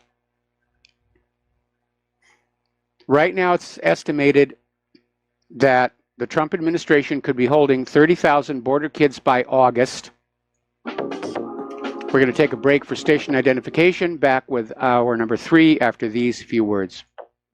And aloha, America. Welcome back to our show, hour number 3. We're going to go right to the phones. Mark in North Carolina, aloha. Welcome to the show. What's on your mind? Hey, hi, Mike. Mike, a couple of things. You mentioned Congressman Meadows. That's my congressman over here. Okay. In North Carolina. Yep. And I called him. Matter of fact, I called him just early. Yeah, actually yesterday. I spoke to one of his flunkies. But I told the flunky what we need to do is we need to not only curb the FBI, we need to disband them. And I also talked about the border. What we need to do on that border is we need to bring our troops home from 4 corners of the world, stop protecting other people's borders, and protect the United States border in this country. I absolutely I don't know agree. how many other people fall. I don't think putting the Army on the U.S. national border would violate posse comitatus. I don't either. It's a military function. It really is. Yes. You could use the Border Patrol, what's left of the Border Patrol, as to enforce internal immigration laws, But as far as the border goes, that is a military function. It's not the Border Patrol is doing something in the military right now. Is they're protecting the United States, period. Yes. The military is not protecting the United States by protecting Israel's borders, Saudi Arabia's borders, interfere and causing havoc in Yemen, putting troops in Syria without their permission. We're not protecting anybody in the United States, or even NATO being on hassling the Russians there on their borders. Okay, and they're not protecting the United States. I don't know who they're protecting. They're protecting the New World Order globalists. They're protecting the billionaires' investments. Yeah. And there's another thing about Soros. Yeah, I'm sorry, what? I was going to say, there was this wonderful song by Jackson Browne called Lives in the Balance, and it was actually used as a soundtrack on the original Miami Vice for the episode called Stone's War. And you can find videos of it at YouTube. Again, it's called Lives in the Balance, Jackson Browne. And if you haven't heard it, you ought to take a listen. Yeah, I got to listen to it. Check it out on YouTube, I guess. Yeah, or on Spotify. Another thing is, as far as good Soros goes, Soros, it's very, it's clear to me who Soros really is. He is part of, like you said, the New World Order, the globalists, the Illuminati, whatever you want to call them today. Okay, he is the Rothschild banks, whatever. He is their disperser. He's their money man. He goes around distributing money to radicals. It's not necessarily just communist radicals, left-wing radicals, because in the Ukraine he distributed to Nazi, to actual fascists and Nazis. He's trying to cause nothing but turmoil wherever he goes. Revolutions, rebellions all over the world, then refugees. Then these refugees go into other countries and cause problems, and these other countries go to turmoil. That's what Soros is doing. Yes. He is basically distributing the money. He's the disperser. What do you call it? The paymaster. I guess you could say. The bag man. Yeah, exactly. He's the paymaster for the globalists. People laugh when you say Illuminati. But what is Illuminati? Illuminati is basically the New World Order, the globalists, or whatever else. And they go back to the 1700s. I forget the name of the guy who started it in Germany. And they were also the Rothschilds are very influential within the Illuminati. And and the big banks are very influential through the Illuminati. That's all it is. It may be a secret organization, but it's not that secret. And there's no question what they want. They want control. They want control of this whole globe. They want to do away with, I think, the majority of population on top of it. They have this dream that robots are going to run things, and they'll run the robots, and that we are going to come under it, and we're going to be nothing but basically slaves. And as you can see, the Georgia Guidestones, I'm sure you know what that is. Yeah, I'm very familiar with those. Reduced to human population. That's all they are. That's all they are. If people got, there was a very good, if you go to YouTube, there's a very good, you could look it up too, search through a search engine, and look up a guy named Myron Fagler or something like that. This guy back in the 1960s pretty much laid the whole thing open. He pretty much described right there in 1967 it's an excellent, it's really an excellent video. He described exactly what these people are and what they're trying to do back in 67 already. Mm-hmm. And I think that people should turn to him. By the way, people say, when you talk about the Rothschilds, anti-Semites and everything like that, well, this guy Fagel, I looked it up, he's Jewish himself. Okay, as a matter of fact, he even talked with kind of like one of these Jewish type accents, like, even though I understand he's from the United States, he probably grew up in that kind of a household, okay, where they spoke like that and he had that kind of accent. Okay, yes. 100% pure patriot, told the absolute truth, what is going on in this world. He named names. He showed how, for instance, Trotsky was helped by what's Adam Schiff, by Jacob Schiff, yes, who I believe is probably related somehow to Adam Schiff. How Jacob Schiff actually had him in his house here in New York City, and actually helped get him to first to Switzerland, and then along with Lenin, got him into Russia to help overthrow the Tsar. He had a really in for the Tsar, didn't like Russia, period, He thought it would be a good thing to push the commies on them, and he used Trotsky for that. Trotsky and I guess Lenin also. This comes from this guy Myron. He actually spells it out. So, folks, if you want to look up something good, look up Myron. I can't. Fagel, something like that. Michael Fagan, not Michael. Myron Fagan. Look him up. I'm telling you, it's an incredible video. This man was a patriot of the first order, and he spelled it out exactly what these people are about. Period. So that's pretty much all I got to say, Mike. All right. Well, you know, the reality is throughout history, there have always been groups or individuals who want to rule the entire planet, more for the ego boost than anything else. You know, this is certainly the case with Alexander the Great or Genghis Khan or any of these other conquerors. It seems to be an instinct to want to acquire more than you really need to be happy. And it's one of the great faults in the human psyche, if you will. But we're seeing, again, yet another push by these globalists for a one-world government. And they're caught up in this fantasy that it will be a utopian society, which it certainly will be for them. But it really won't be all that great for everybody else. And again, going back to the example of Alexander the Great, he's actually glorified in movies and television, you know, about, you know, that he conquered all these places and he did these wonderful works and everything. But the reality is that the ordinary people of every one of those conquered countries were subjected to hideous amounts of oppression, and they were ultimately the ones who had to pay for all the things that Alexander was building. And so it is a repeating aspect of history, and it is something that's wrong with the human psyche. But again... Yeah, well, Alexander the Great didn't want to turn himself into a robot, okay, and think he's going to rule the world like that and destroy most of the world's population. These people are especially evil and crazy today, what they want to do. That's the difference. Well, again, if they're in their little palace there, wherever they're going to build it, surrounded by a bunch of robots, and the rest of the planet is empty, there's not really much point. Obviously, that the greater the Earth's population, then the greater they're going to see their power and control is. Anyway, Mark, we're going to let you go here. Thank you very much for the phone call. And we're going to do a shout out now to our on-air affiliates who are just now rejoining our network. And we're still talking about the immigration issue at the border.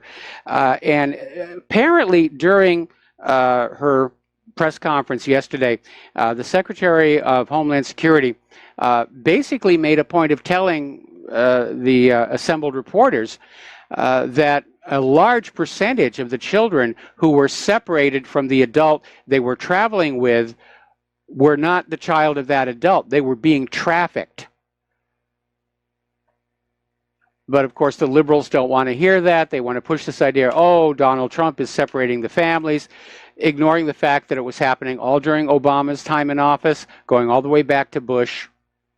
And they're just out there playing politics. You know, get it out there. Doesn't matter if it's true. Doesn't matter if it's right. Just get it out there first and get ahead of the other side here.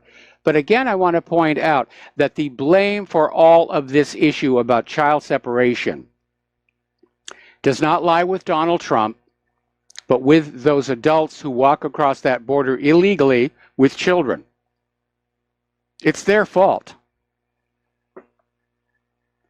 Now, the reality is, contrary to the horror stories that the Democrats have been putting out about how badly the separated children are being treated, the reality is the U.S. government is spending a lot of money taking care of these kids. And the migrant children who cross into the United States have a nearly 3 times higher standard of living when in federal custody than the average middle-class American child. They're being well taken care of. They're getting a better deal from the government than your kids are. All right, we're going to take another phone call here from Brent in Wisconsin. Aloha, Brent. Welcome to the show. What's on your mind? Yes, thank you, Michael, and good afternoon. I'm sick to death of hearing about these children that are being it's almost like they're being kidnapped. But this has been going on for many, many years. Just talk to some of our ancestors, the white and red men that were here, if we could, 100 or 200 years ago, and we'd see plenty of that going on. Well, there have been abuse of children by institutions throughout history, the resident schools up in Canada, and you're right, as part of the Americanization of the West, Native American children were removed from the tribes and put in English language schools and taught to wear American clothes and so forth. And it's basically a way of trying to erase a culture and forcibly integrate everybody together.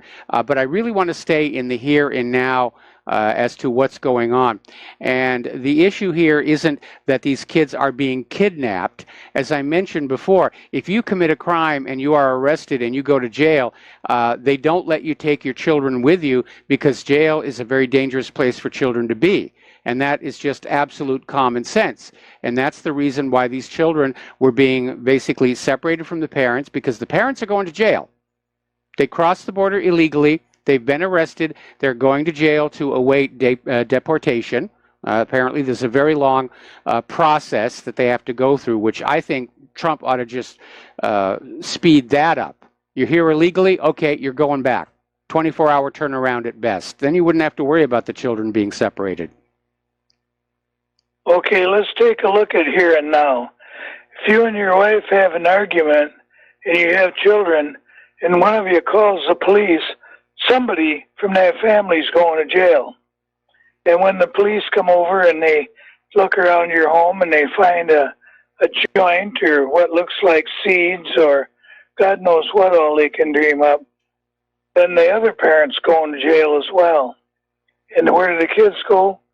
To a foster home with a bunch of homosexuals or something. You're mixing apples and oranges here. The two issues are nothing at all alike. And a lot of people have arguments. It doesn't necessarily involve the police. I understand where you're coming from on this, but it's a very poor analogy. Anyway, Brent, thank you very much for the phone call. We're going to let you go. Now, over at the New York Times, Ann Coulter is out there saying that, of course, the left are using the children to push the open border agenda. And yes, they are. The Democrats are desperate to flood this country with as many illegal immigrants as they can in order to register them to vote for the midterms this November and the big election in 2020.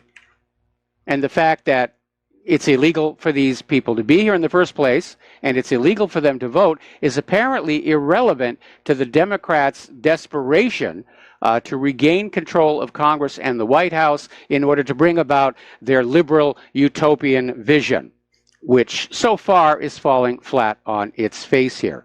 Meanwhile, we have mothers of children, mothers of American children, killed by illegal aliens, and they're on the warpath, saying that the corporate media is, they're being hypocrites, you know, to show all this sympathy for these kids who crossed into this country illegally with their parents, while at the same time, the stories of illegal aliens killing American kids don't get a lot of exposure.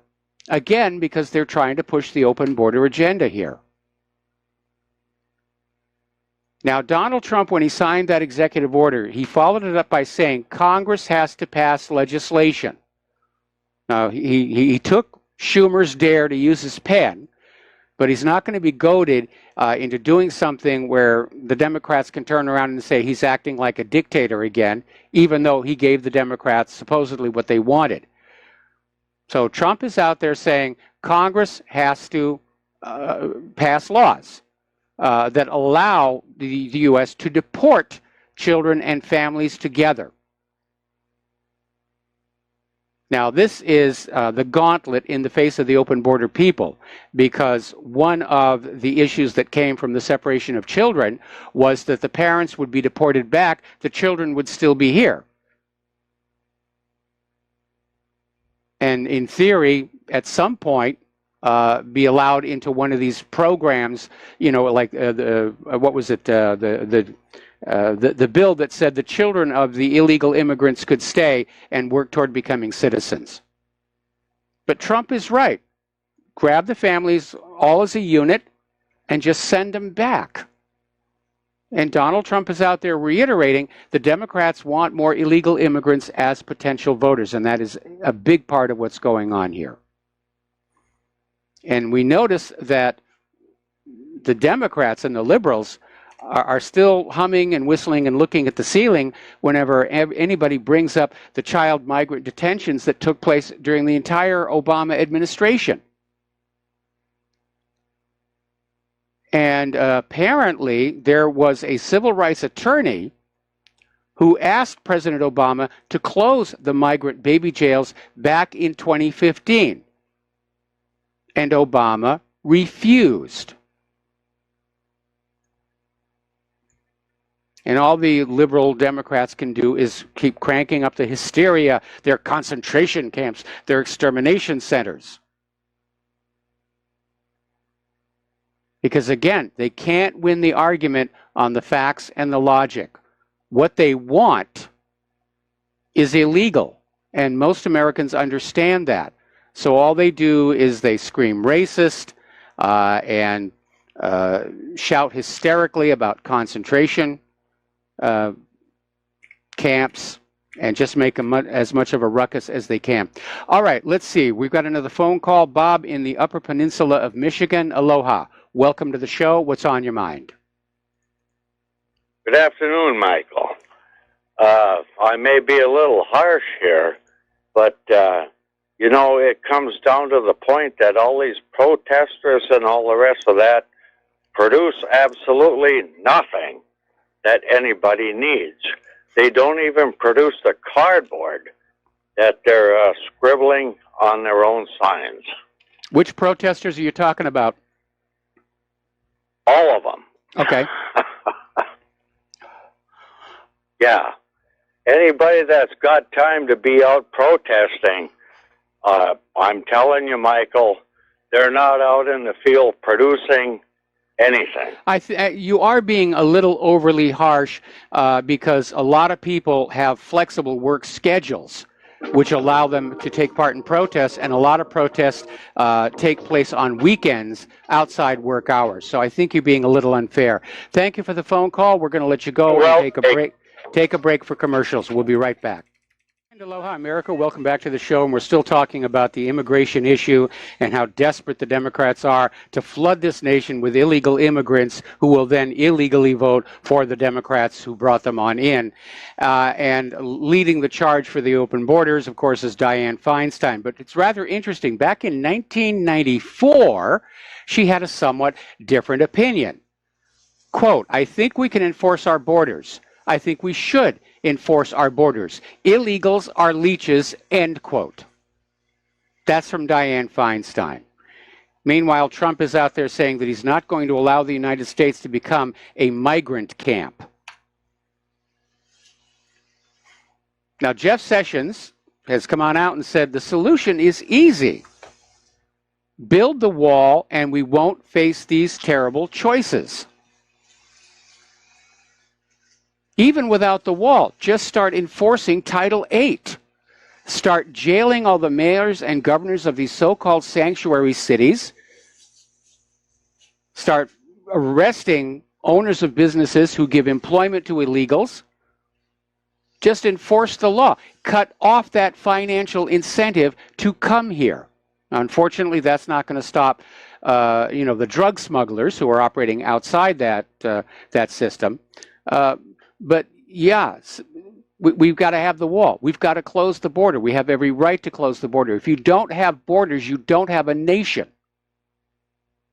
And I'm sure that's a big part of the globalist philosophy. to just chip away at the borders until the nations themselves are gone. Meanwhile, former House Freedom Caucus Chairman Jim Jordan is out there saying that the proposed Ryan amnesty bill is inconsistent with the Trump election mandate because, as you know, Trump campaigned on getting immigration under control. And a lot of people voted for him on that issue. Well, there is a bill being proposed in Congress, which would be one of the most sweeping amnesty bills ever passed. Just, you're here, you're all going to be amnestied. And the bill is written very poorly. It just says amnesty. There's some talk about some kind of enforcement, but there's no part in there about having to prove a legal right to work in this country. It's just another giveaway.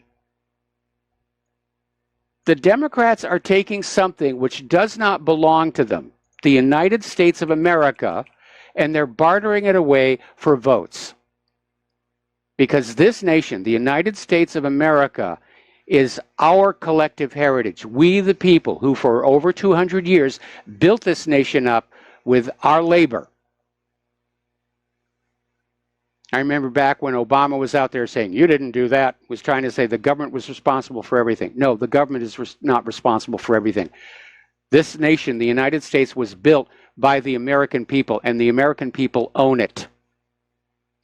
And government does not have the right to just give it away or barter it away, or politicians and parties don't have a right to barter it away. Speaking of Title VIII violations, the Democratic governors of Colorado, New York, and Virginia, and the Republican governors of Maryland and Massachusetts are all refusing to deploy their National Guard to the border.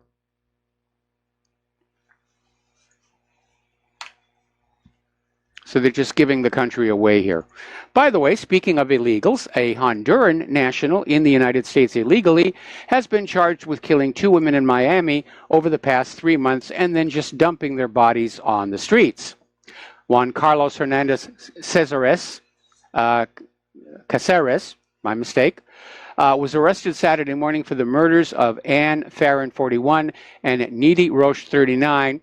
Both women were prostitutes, and apparently he was engaging them as prostitutes, and then for some reason, during the act, as it were, he became enraged and attacked them.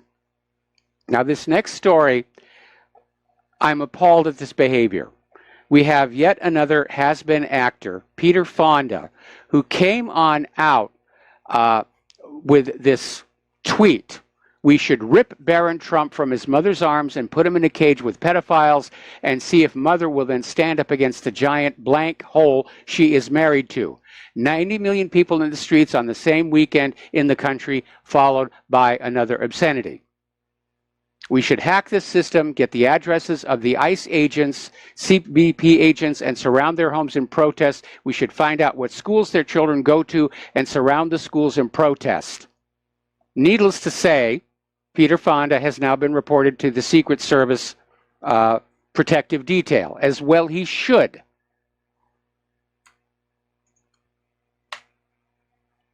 Now, one of the rules that we follow here at whatreallyhappened.com, and we have since the very beginning, when you disagree with the adults, you talk to the adults. You don't involve the kids.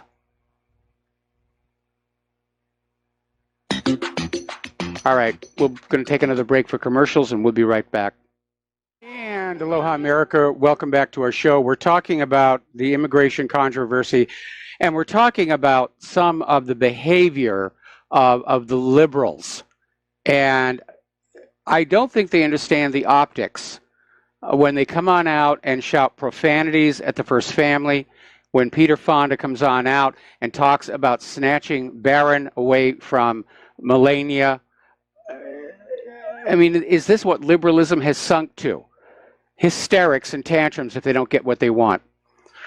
Well, apparently over at Congressman Brian Mast's office, an intern answered the phone, and the caller said, I'm going to find the congressman's kids and kill them. If you're going to separate kids at the border, I'm going to kill his kids. Don't try to find me because you won't. And then they did. Man's name is Lawrence Key, and he's facing charges, obviously.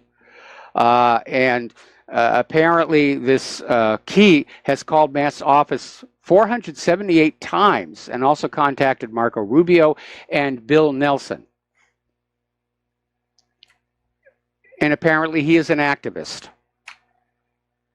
So, again, liberals need to step back and take a look at how this is going to be perceived, how this kind of behavior is going to be perceived by the American public in general. You know, we want what we want, and if we don't get it, we're going to kill your kids. I'm absolutely appalled. Whether it's this Key, whether it's Peter Fonda, whether it's Samantha Bee, whether it's Kathy Griffin, they're making liberalism look bad. They're destroying their own political ideology. I remember when I was a kid where the liberals held themselves up as an intellectual elite that were going to win the debate with logic and thoughtfulness and good planning. Not anymore. They're a bunch of screaming children with bubble wrap and Play-Doh. It's absolutely disgusting. You know, my policy, hands off the kids. You don't involve the kids. You don't involve the families. You don't do that. Barron, as far as I can tell, is a nice kid. You leave him alone. In fact, I'll be honest, I'd rather meet Barron than Donald. That's another issue entirely. All right, now, James Wood, and I almost feel bad for the guy because throughout his career, he's played more negative, villainous characters, and it's not really him. He's highly intelligent. And anyway, he came on out with this brilliant response to Hillary's faux outrage over Trump's immigration policy, forgetting that it was Obama's immigration policy and Bush's immigration policy. But, oh no, this is Trump. This is just outrageous. And James Wood came back and said, now do Haiti. Occupy Wall Street put out a tweet including a graphic suggesting that ICE agents should be stabbed and their hearts ripped out and put on display.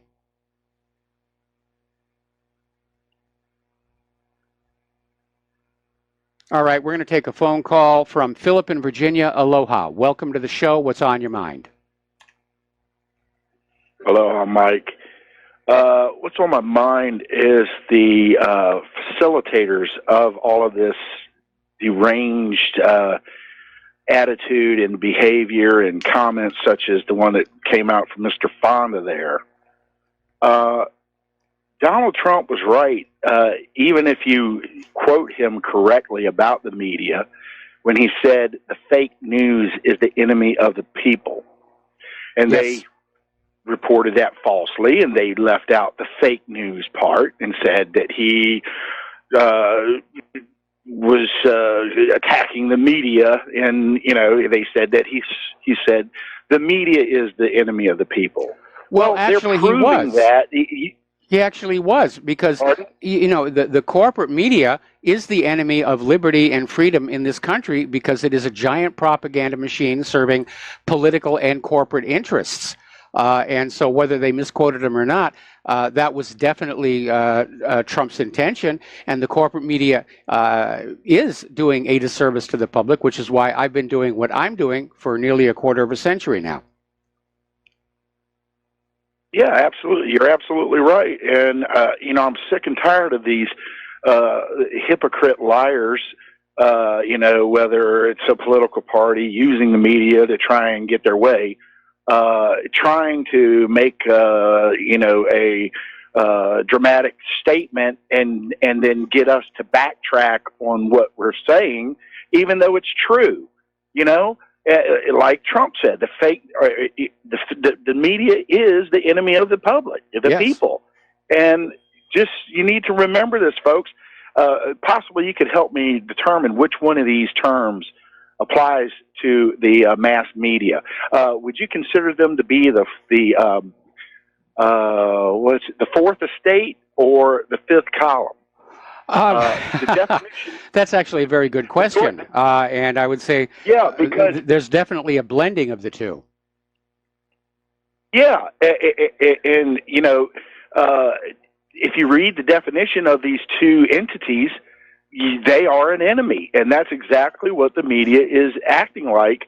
You know, the fourth estate is a segment of society that wields an indirect but significant influence on society, even though it is not a formally recognized part of the political system.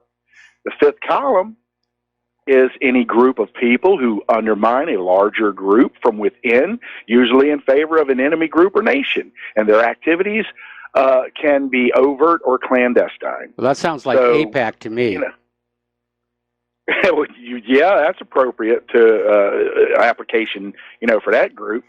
But just remember, folks, you know, that the media is the driving force behind all of this Trump derangement syndrome. That's getting people to come out and make these ridiculous statements, you know, like Fonda, or going to these restaurants. I'd like to know who went, how they found out that the director of the HHS was there at that restaurant. Well, it turns out that the leader of this group that went into the restaurant and harassed her is Allison Hrabar, and she is an employee at the Department of Justice. And this action on her part may violate Department of Justice bias rules. And the question now is, did she have some kind of access to Nielsen's schedule in order to set this up? That sounds like some criminal behavior there. And again, the optics are just terrible on this thing, because the open borders people cannot win the open borders argument. With the facts and the logic and the law. The law's against them. The facts are against them. Everybody looks around and sees the damage that the illegal immigrants and the refugees are causing here and in Europe. And so all they can do is fall back and say, you know, give us what we want, or we're going to scream at you, we're going to yell at you, we're going to threaten your children's lives. Yep. Well, and I just remembered, you know, that whenever we see a big-time propaganda campaign going on like this, it's always a multifaceted operation. They want to accomplish a lot of things in it, and I think you already mentioned this. One of them, this is a great diversion away from the IG report, where it revealed, you know, that Obama lied about his knowledge of the server and just, you know, all of that stuff associated with the email situation.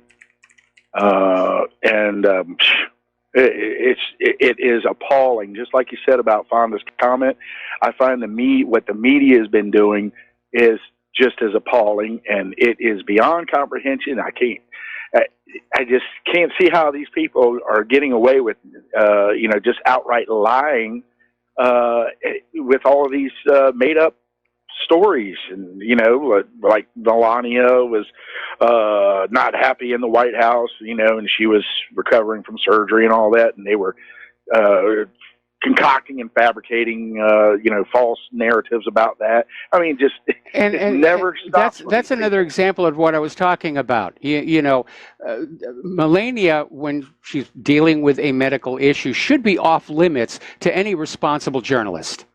Okay. You know, yes, she's ill, she's doing well, and you stop there, and you don't speculate past that. That's inappropriate.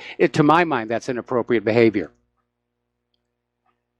Well, what I've been doing is whenever I come in contact with somebody and I can detect their outright animosity towards Trump, I didn't even vote for the man. I'm just an objective observer. Yes. And I see what's going on. And I tell them, hey, you need to go to the doctor and get that TDS checked out, man. This Trump derangement syndrome. This TDS, it's organized. It's not a grassroots movement. You basically have the Hollywood liberal establishment is out there pushing people to say we got to get Trump because you know, first of all, he's a Republican. That's strike one against him. He's a populist. That's strike two. And he's a nationalist. That's strike three. And that's why you have people like Robert De Niro standing up at the Tony Awards screaming "blank you Trump" twice and getting a standing ovation. But it's a small, little, tiny group that is using their celebrity status to go on out and make these outrageous statements. And frankly, I got to be very honest, I think the Secret Service ought to give Peter Fonda a good dressing down on this. That was wholly inappropriate for him to say. I'm angry on behalf of the Trump family that this sort of thing happened to them. I was just sad that Melania had to call the Secret Service and Trump didn't. Well, Donald should have did that. Somebody should have called the Secret Service. That was way out of line, what Peter Fonda said. That was just totally out of line. He's an actor. Absolutely. He's a has-been actor, as opposed to me. I'm not a has-been. I'm a never was. Well, just remember, folks, before I go, that our enemy is defined. Take your pick, fourth estate or fifth column. They are the enemy of the public. They certainly are. They are the handmaidens of the money junkies and the power seekers and the corporations. Thanks an awful lot. We're going to let you go. All right. Thank you. Do you remember Danny Williams? Danny Williams has long claimed to be the son of Bill Clinton by Bobby Ann, a former prostitute that Bill Clinton did business with back in Little Rock back in 1984. Bill Clinton, of course, has always denied it. At one point, they claimed there was a DNA test that exonerated Bill Clinton. It turned out there was, in fact, no such DNA test. Danny Williams has been asking for one, for a paternity test, for a long time. But right now, he's out there basically slamming Bill Clinton for his supposed compassion for the immigrant children separated from their parents at the border while abandoning his own son. And of course, hypocrisy, thy name is Democrat. Okay, getting on out to some other stories here before the end of the show. As you know, Israel won the Eurovision Song Contest and has a right to host the next Eurovision Song Contest. And a lot of people are out saying they're going to boycott it. They're not going to take part because of what Israel is doing to the Palestinians. And somebody put up an online poll at one of the British newspapers. And initially the poll was showing overwhelming support for a boycott of Israel's Eurovision. And then partway through the day, something weird began to happen. And the poll began to shift back toward the other direction about, no, you should not boycott Israel's Eurovision. And everybody was wondering what was happening, and they were accusing the newspaper of rigging their own poll, and the newspaper said it wasn't us. And then apparently the managers of Israel's Aiea application took credit for manipulating the poll in Israel's favor. Now, this Aiea is an app that goes on the phone of Israel's supporters.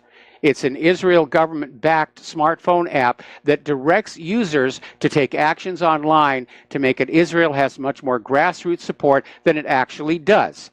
Israel will send out these text messages to the app, which will say, log in here and do this, call in there, scream anti-Semite at this person. It's a very well-funded, highly organized system. And Aiea may have actually shot themselves in the foot by going public with this, because first of all, Israel doesn't want the public to know that social media is being manipulated with an organized propaganda campaign. And it's triggered a backlash because, as you know, Eurovision is decided with voting and by the public. And it's raised the question, could Israel have cheated the Eurovision Song Contest to win it using this application? It's an interesting possibility. Up in Canada, and it's amazing that this is still going on. Apparently, Israel's Supreme Court has ruled that LGBT rights have a higher priority than religious beliefs. This is a continuation of this liberal thing that LGBT people can go into places of business whose owners have certain religious beliefs and force them to do business that is contrary to their beliefs. And Canada's Supreme Court agreed. And this is going to backflash on the LGBT community, and I'll tell you why. It's one thing to say we want to be accepted. Yeah, we accept you. Fine. You live your lives, we live our lives, we're going to be fine. But now they're getting confrontational, and they're getting aggressive, and they're trying to force themselves into places where they really shouldn't be going. They've lost that sense of live and let live. And it's going to backfire. You're going to see a new rise of anti-LGBT sentiment, not over the fact that they're LGBT, but over this behavior. And again, it's liberalism at work. Give us what we want, or we're going to throw a tantrum, or we're going to take you to court, or we're going to get the laws changed. You do what we want you to do. Forget about what you want to do. Forget about your core beliefs. They don't matter. All that matters is the liberal utopia, which we are here to enforce. All right, we're going to take a break for commercials, and we'll be back with the last segment of our program today after these few words. Aloha, America. Welcome back to our show here, last segment of our program today. Do you remember those Antifa riots in Berkeley last year? And at one of the rallies, several firefighters and police officers personally witnessed at close range a mob of Antifa rioters attack a guy who was just sitting on a wall. And the attackers would have killed the man if the cops had not interrupted the attack and arrested a few of them. Well, apparently yesterday,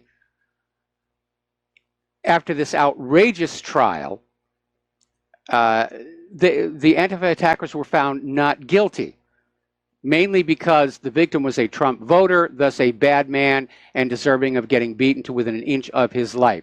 Even the prosecutor, whose job it supposedly is to convict the Antifa attackers, described the victim as repulsive and dislikable. And the judge allowed Antifa and BAMN to pack every seat in the courtroom every day, where they constantly booed and hissed and held up banners and interrupted witnesses. The entire trial was a circus, and the judge never once stopped it or threatened a mistrial. Antifa members even stalked the jurors and yelled threats and lies at them during the trial. This is a travesty of justice.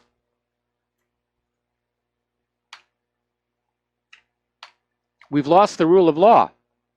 We have descended into mob rule. If the mob says kill the Trump supporter, that's what's going to happen, and the courts will let him go. Now, yesterday, I think it was, we mentioned that Southern Poverty Law Center had agreed to a settlement with an organization that they had smeared as a Muslim terrorist organization or some such nonsense. It's not like anybody pays attention to Southern Poverty Law Center.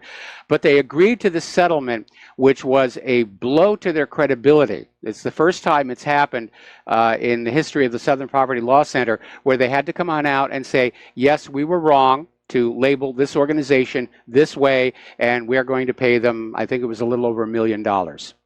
Well, that has opened the floodgates, because now about 60 organizations are considering lawsuits against the Southern Poverty Law Center for being falsely branded as white supremacists or terror organizations or things like that. And remember, whatreallyhappened.com, at one point, we made the Southern Poverty Law Center's list of websites you should never, ever, ever, ever, ever read, or your nose will drop off. So we'll see what's going to happen there. Well, we're coming up here to the end of the show. I'm going to get one computer story in here. Google has apparently killed off domain fronting, so secure communications just got tougher.